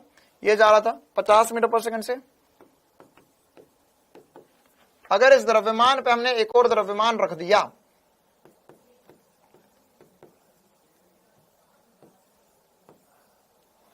ना, कितने का रखा है? 250 किलो का रख दिया, तो अब वेग कितना हो जाएगा? तो इसमें भी बेटा जैसा भी मैंने आपको बताया था, m1u1 प्लस m2u2 वाला कंसेप्ट वही करना होगा, बराबर होगा m1v1 प्लस m2v2। यार सारे सवाल फिर से हम जब संवेग संरक्षण पढ़ेंगे द्रव्यमान केंद्र वाले चैप्टर में, संगत वाले में, तो उसमें यह करेंगे हम फिर से। तो ये चल रहा है 1000 द्रव्यमान है, ये चल रहा है 50 मीटर पर सेकंड से, प्लस दूसरा वाला तो द्रव्यमान है ही नहीं।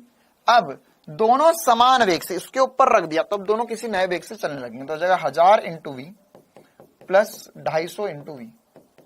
तो इसको सॉल्व कर लो, ये हो जाएगा 1000 इंटू 50 बराबर होगा, इनको जोड़ लो तो ये हो जाएगा 1250। 1250 नीचे ले आओ, वी की वैल्यू निकाल लो। चलिए, क्या लेक्चर नंबर 4 की तरफ जाया जाए? क्या लेक्चर नंबर 4 की तरफ जाया जाए? लेक्चर नंबर 3 क्वेश्चन नंबर 12,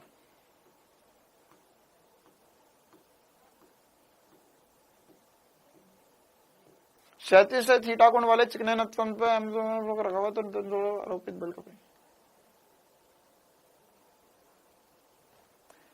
शक्ल दिखाना अपनी जरा। क्वेश्चन नंबर 12 किसने आवाज लगाई थी? मूर्ख आदमी। Normal force. अरे बेटे, अगर तेरे से एक बार सवाल नहीं बनता, मैं क्या बोल रहा हूं, अपनी इज्जत खराब करने से बढ़िया है कि बचा ले एक बार। अगर तुझसे क्वेश्चन नहीं बना था तो एक बार पूरा चैप्टर हो चुका है यार, तो एक एक बार जो जो क्वेश्चन नहीं बने उनसे फिर से जाकर सॉल्व करो ना। क्या करोगे भैया, कल और परसों छुट्टी है तो जितने क्लासेस हमारी हुई है और उसमें अगर आपके कोई भी क्वेश्चन नहीं बने हैं तो उन सारे क्वेश्चंस को फिर से करो, एक बार करना पड़ेगा। क्या एक ही रट लगाते रहूं मैं? ऐसा हवाबाजी में थोड़ी ना हो जाएगा यार। क्या लग रहा है यार तुम लोगों को? बिल्कुल ही मतलब सड़ी हुई चीज पूछते हो। और ये सवाल मैं जानबूझ के होमवर्क में डालता हूं ऐसे कुछ कि भाई बेसिक्स ऐसे ही कि यार मान लो 12 सवाल है तो 12 में से 2-3 सवाल ऐसे ताकि कॉन्फिडेंस बढ़ जाए, हाँ ये तो हमें आता है। लेकिन फिर भी वही सवाल पूछ लेते हैं कुछ बच्चे। चलो ठीक है यार, छोड़ो उनको, जो ये छोड़ रहा है भाग जाए यहां से। मैं तो जो पढ़ने आया है, जो पढ़ना चाहता है उसे पढ़ाऊंगा और उसको ही क्वेश्चंस बताऊंगा। ठीक है, तो जल्दी जल्दी पूछ लो भैया, जो पढ़ना चाहते हो, जो वास्तविकता में रोज क्लास कर रहे हैं अच्छे से।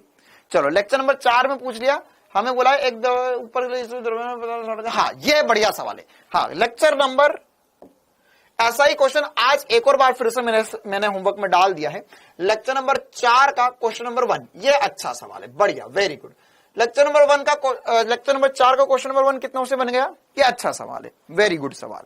तो यहां पर क्या बोला है सवाल में, एम द्रव्यमान का एक बलून गुब्बारा जो है ए त्वरण से नीचे उतर रहा है। अच्छा, इसमें से कितना द्रव्यमान पदार्थ का हटा लिया जाए कि वो ए त्वरण से ऊपर की ओर जाने लगे? बहुत ही मजेदार सा सवाल। क्या है, मान के चलो हमारे पास एक गुब्बारा है, वेरी नाइस सवाल, एक गुब्बारा है ना, इसका द्रव्यमान m है, ये ए त्वरण से नीचे की ओर आ रहा है। देखो अब अगर ये ए त्वरण से नीचे की ओर आ रहा होगा, यहां पे इसने बोला नहीं लेकिन बताया नहीं, लेकिन फिर भी हमें ये बात पता होनी चाहिए क्या कि सर अगर कल को द्रव्यमान हटाएंगे और ये ऊपर की ओर जा रहा है तो इसमें एक्चुअल में कितने बल लग रहे? इसमें एक्चुअल में एक बल लग रहा है नीचे की तरफ mg, और एक और बल लग रहा है ऊपर की तरफ जो वायु का उत्प्लावक बल है। सर ये तो हमने पढ़ा ही नहीं, कोई दिक्कत वाली बात नहीं, कोई दिक्कत वाली बात नहीं है ना। यहां पर यह अगर ऊपर की तरफ इसे नियत त्वरण से आ रहा है और अगर माने द्रव्यमान हटाया और इसे ऊपर की ओर जाना है तो उसके लिए ऊपर कोई ना कुछ तो बल लग रहा होगा। तो जब भी गुब्बारा उड़ता है तो 2 बल लगेंगे उसमें। तो यहां पर लिख सकते हैं सर mg माइनस f बराबर होगा ma के। इसे बोल दिया समीकरण नंबर 1। अब दूसरी कंडीशन में मान के चलो इसमें से कुछ द्रव्यमान मैंने हटा दिया, ठीक है सर, वेरी गुड, कुछ द्रव्यमान इसमें से हटा दिया। तो अब जो द्रव्यमान बचा है ना, तो हमसे क्या पूछा? हमसे पूछा गया कि यहां पर हटा दिया जाता है तो कितने त्वरण से ऊपर की तरफ जा रहा है। तो उसने बोला कि इसमें से कितना द्रव्यमान हटाया जाए, कितना द्रव्यमान हटाया जाए। तो हमने बोला मान के चलो m डैश द्रव्यमान हटा देते, m डैश द्रव्यमान हटाते हैं।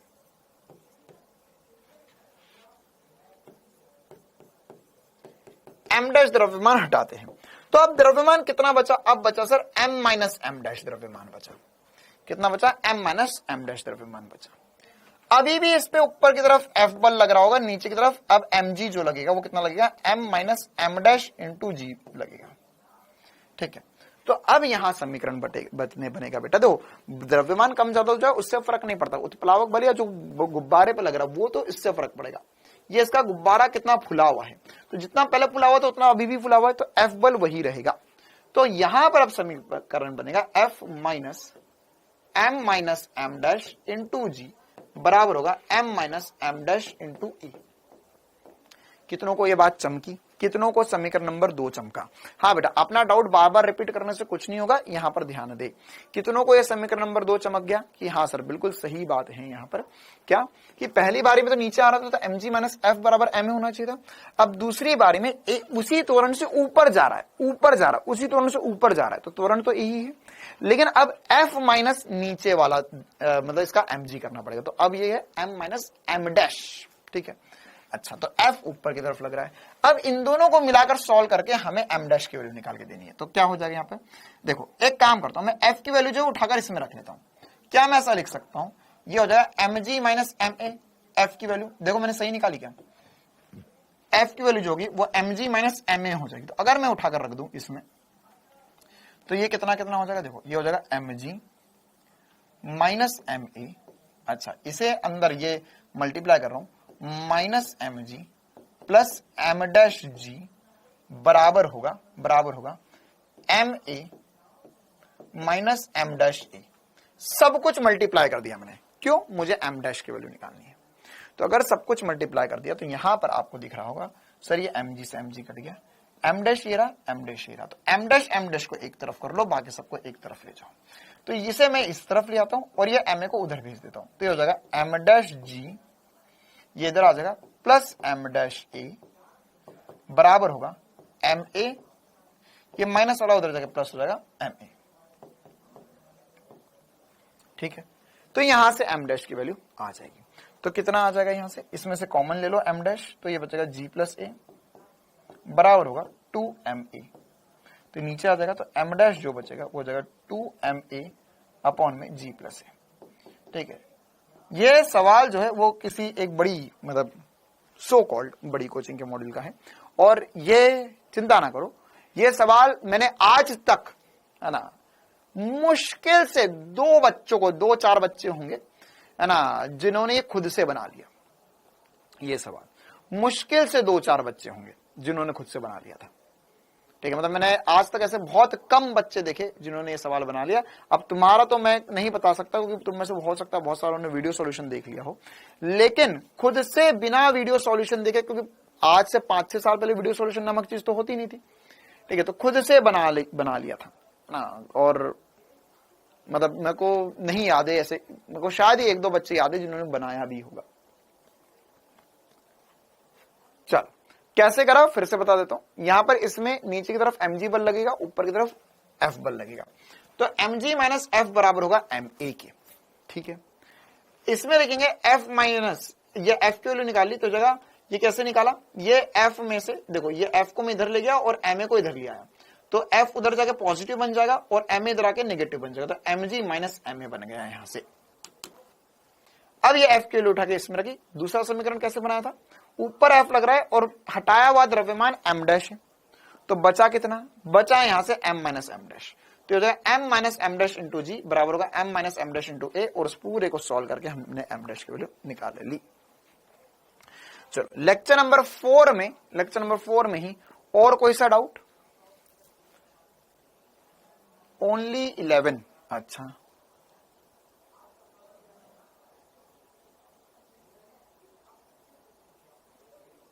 हजार किलो द्रव्यमान वाली लिफ्ट की केबल में तनाव 1000 किलो भार है। अच्छा, तो लिफ्ट ऊपर की और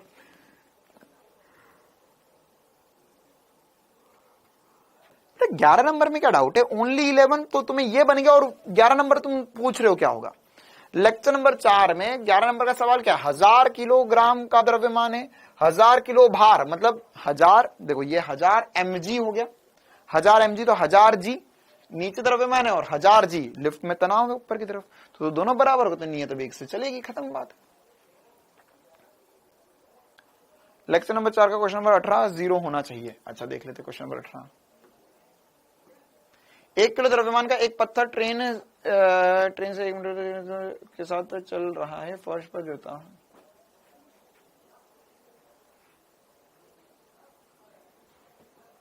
क्या बोला है, 1 किलो द्रव्यमान के एक पत्थर,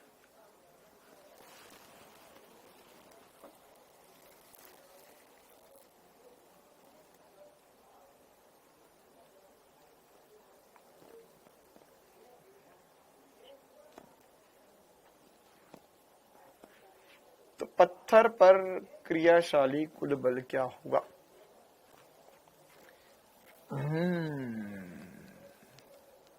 क्वेश्चन नंबर 18। हाँ, ट्रेन चल रही है, पत्थर तो स्थिर है। ठीक है, देखो एक्चुअल में सवाल में बोला गया कि 1 किलो द्रव्यमान का एक पत्थर, एक ट्रेन जो 1 मीटर प्रति सेकंड स्क्वायर के त्वरण से चल रही है, के फर्श पर गिरा हुआ है, तो पत्थर पर क्रियाशाली कुल बल क्या हो जाएगा। तो यहां पर एक्चुअल में क्या हो जाएगा है ना, ये सवाल में हमसे घर्षण वर्षण भी पूछना चाहिए था, लेकिन अब ठीक है घर्षण का सवाल नहीं है ये। तो इसमें हमारे पास 1 किलो का द्रव्यमान है, तो 1 mg तो नीचे लगेगा, ठीक है। अब लिफ्ट में जो कि त्वरण है, लिफ्ट में जो कि त्वरण है, तो इस पे आभासी बल जो है वो पीछे की तरफ लगने लगेगा, तो ma पीछे की तरफ लगेगा। तो एक बार कैलकुलेट करके देखते हैं, यहां से हो जाएगा 1 × 10, 10 का स्क्वायर प्लस 1 का स्क्वायर, नहीं। क्वेश्चन नंबर 18 जो है ना, क्वेश्चन नंबर 18 जो है उसमें कुछ कंसेप्चुअल बात मिसिंग है, क्योंकि 1 किलो, हाँ लेक्चर नंबर 4 का क्वेश्चन नंबर 8 और 9 भी बता देते, एक बार पहले ये देख लेते हैं। 1 किलो द्रव्यमान का एक पत्थर जो एक ट्रेन के 1 मीटर प्रति सेकंड स्क्वायर के त्वरण के साथ चल रहा है, तो पत्थर चल रहा था या ट्रेन, चलो ठीक है, हमने माना ट्रेन चल रही थी, हिंदी थोड़ी कमजोर है इसकी।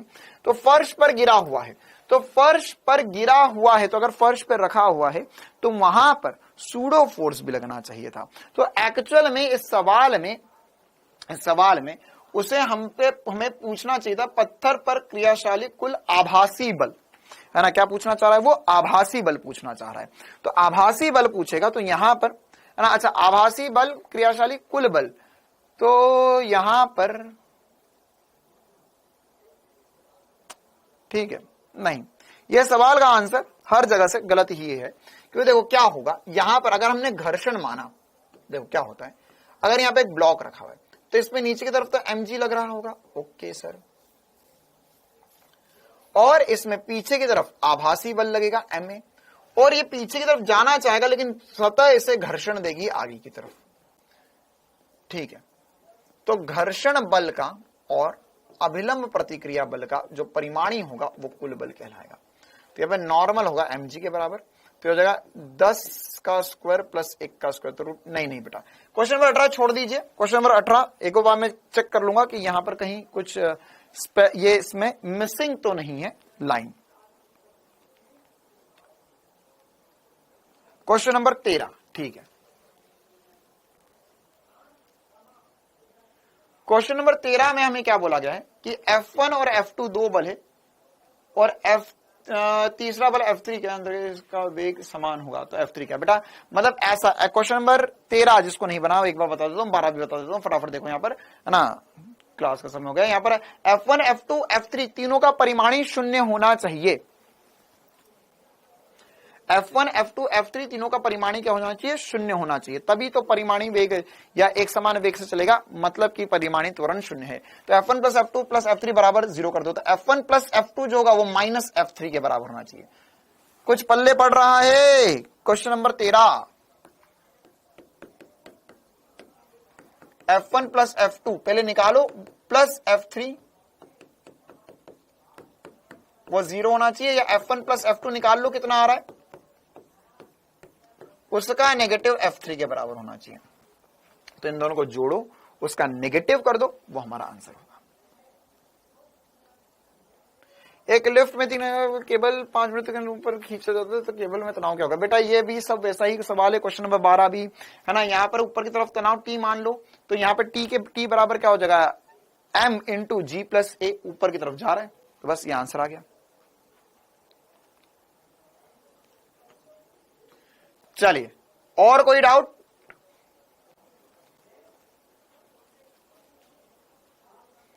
हाँ, ये वाला सवाल तो अपने क्लास में करा हुआ है बेटा। इसका प्रणोद या थ्रस्ट जो होगा वो VdM/dt होगा, ठीक है। तो यहां पर द्रव्यमान दिया गया है, ठीक है, और यहां पर रॉकेट का द्रव्यमान दिया गया, और हमें बोला गया है कि इसमें 2 5 ये, चलो ये VdM/dt करने की भी जरूरत नहीं, क्यों? क्योंकि आसान सवाल है। इसमें प्रारंभिक त्वरण दिया गया है और बोला गया है कि इसका रॉकेट का द्रव्यमान इतना है, तो हमें प्रारंभिक प्रणोद या थ्रस्ट पूछा, तो थ्रस्ट क्या हो जाएगा, थ्रस्ट बराबर हो जाएगा यहां पर कितना बल उस पे उस क्षण पर ऊपर की ओर लग रहा है, तो यह हो जाएगा ma के बराबर, कितना त्वरण ऊपर की तरफ आ रहा है। तो द्रव्यमान इनको मल्टीप्लाई कर दो, जो क्लास में करा हुआ है हमने।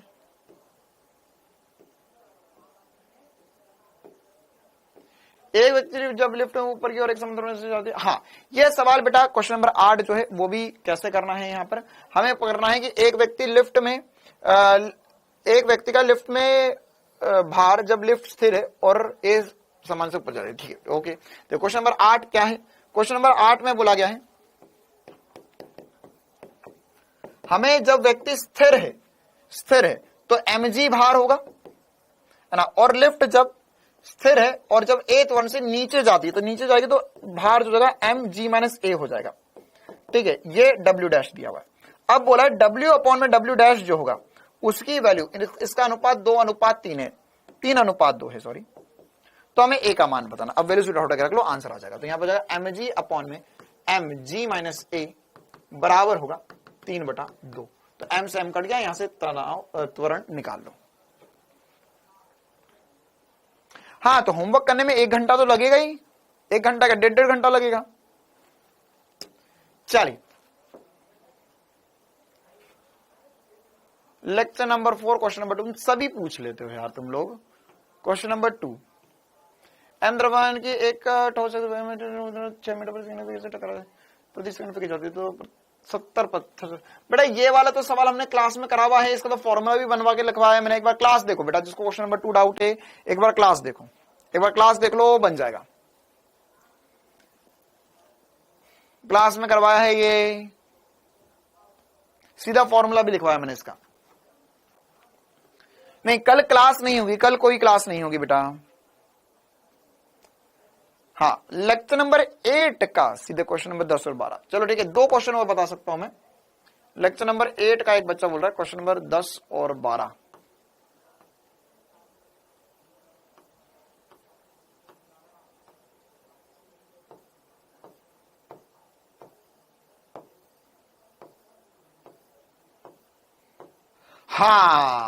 हाँ देखो देखो भैया, जल्दी जल्दी देखो, जल्दी देखो। ये एक इंपॉर्टेंट सवाल है जो मैंने होमवर्क में डाला था ताकि आप लोग कुछ सोचो इसके बारे में और बताओ, है ना। क्वेश्चन नंबर 12 जो है वो सेम ही है और मुझे लगता है क्वेश्चन नंबर 10 भी वही होगा।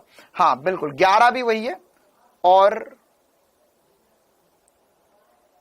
अंतिम चाल। चलो ठीक है, ये तो जो क्वेश्चन नंबर 10 है वो तो मैं ओरली बता देता हूं। लेक्चर नंबर 8 का क्वेश्चन नंबर 10, यहां पे इसका पूरे का क्षेत्रफल निकालो। इसका पूरे का जो क्षेत्रफल होगा वह होगा संवेग में परिवर्तन के बराबर। तो क्षेत्रफल जो होगा संवेग में परिवर्तन के बराबर आ जाएगा। तो प्रारंभिक वेग दिया हुआ है या अंतिम वेग निकालना है। प्रारंभिक वेग शायद 0 ही दिया हुआ होगा, अच्छा नहीं, प्रारंभिक चाल 5 मीटर पर सेकंड है।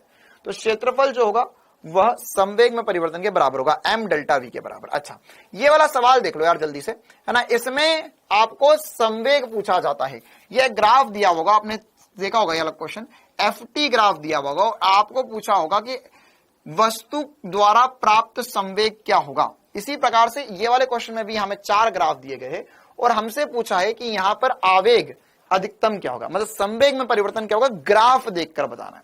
तो देखो इस क्वेश्चन को कैसे करेंगे, इस क्वेश्चन को कैसे करेंगे एक बार ध्यान से समझो, है ना। एफटी ग्राफ दिया हुआ है, एफटी ग्राफ क्वेश्चन नंबर 8 का, क्वेश्चन नंबर 8 का ये एक मतलब क्वेश्चन नंबर 8 जो है, कोई लेक्चर नंबर 8 का क्वेश्चन नंबर 12, इसमें कैसे करना होता है।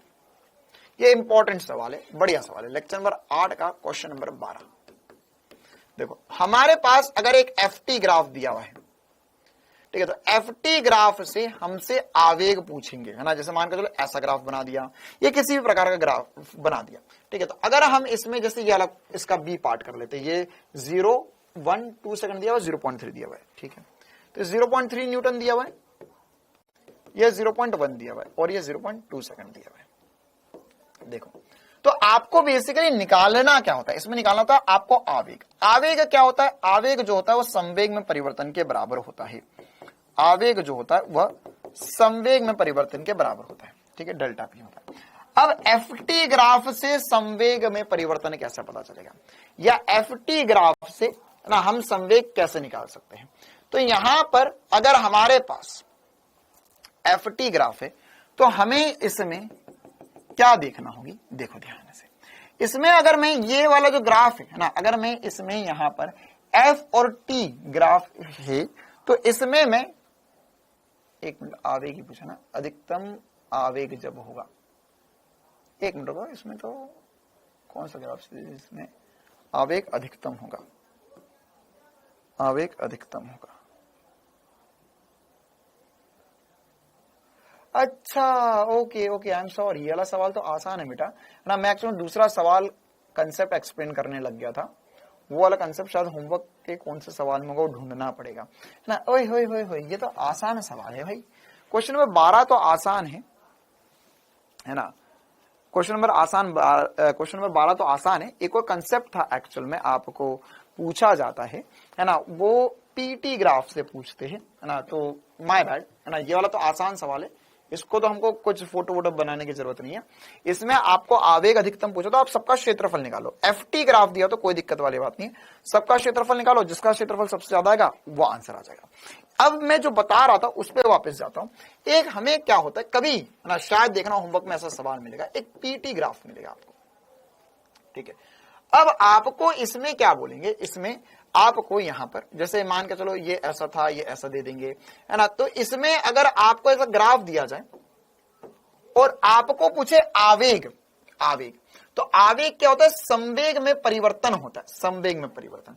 तो वो वाला जो क्वेश्चन है उसमें आपको ढाल से सॉल्व करना होगा, है ना। क्या से, अगर मान के चलो हमारे पास यहां पर एक P और T के मध्य ग्राफ बना हुआ था, तो इसमें आपको पूछ सकता है कि इस क्षण पर आवेग में परिवर्तन क्या है, ठीक है। तो उसमें आपको यहां पर क्या करना पड़ेगा, यहां पर संवेग में परिवर्तन देखना पड़ेगा, इसका संवेग में परिवर्तन देखना पड़ेगा, और फिर आवेग निकलेगा, है ना। ये सब जेई के क्वेश्चंस होते ना, तो चिंता ना करो, ये वाला सवाल जो है वो मैं एक बार करवा दूंगा आपको, हो सकता है शायद होमवर्क में हो, ये वाला सवाल मैं आपको एक बार करवा दूंगा। एफटी ग्राफ तो आसान है, एरिया निकालना है। लेक्चर नंबर 8 क्वेश्चन नंबर 9,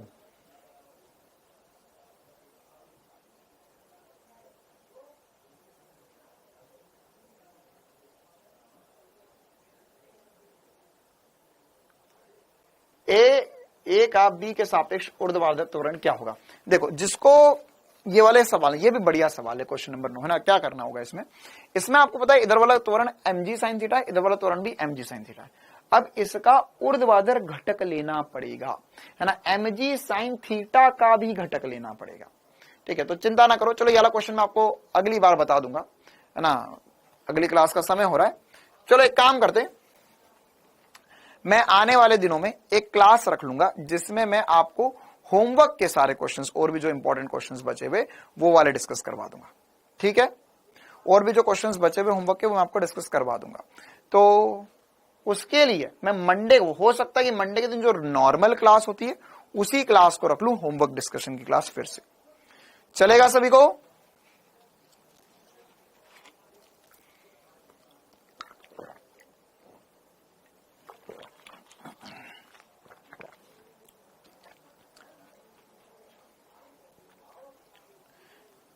ठीक है, चलो एक काम करते हैं, कोई दिक्कत नहीं।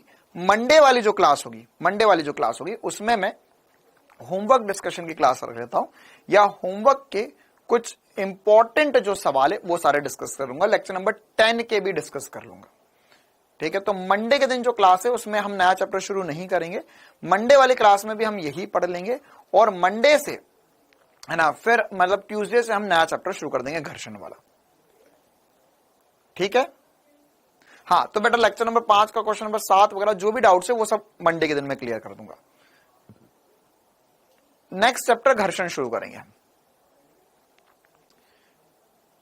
चलो, तो मंडे के दिन होमवर्क फाइनल हो चुका है, मंडे के दिन होमवर्क डिस्कशन की क्लास होगी, और ट्यूसडे के दिन से हम एक और नया चैप्टर शुरू करेंगे। चलो, thank you, tata, bye bye.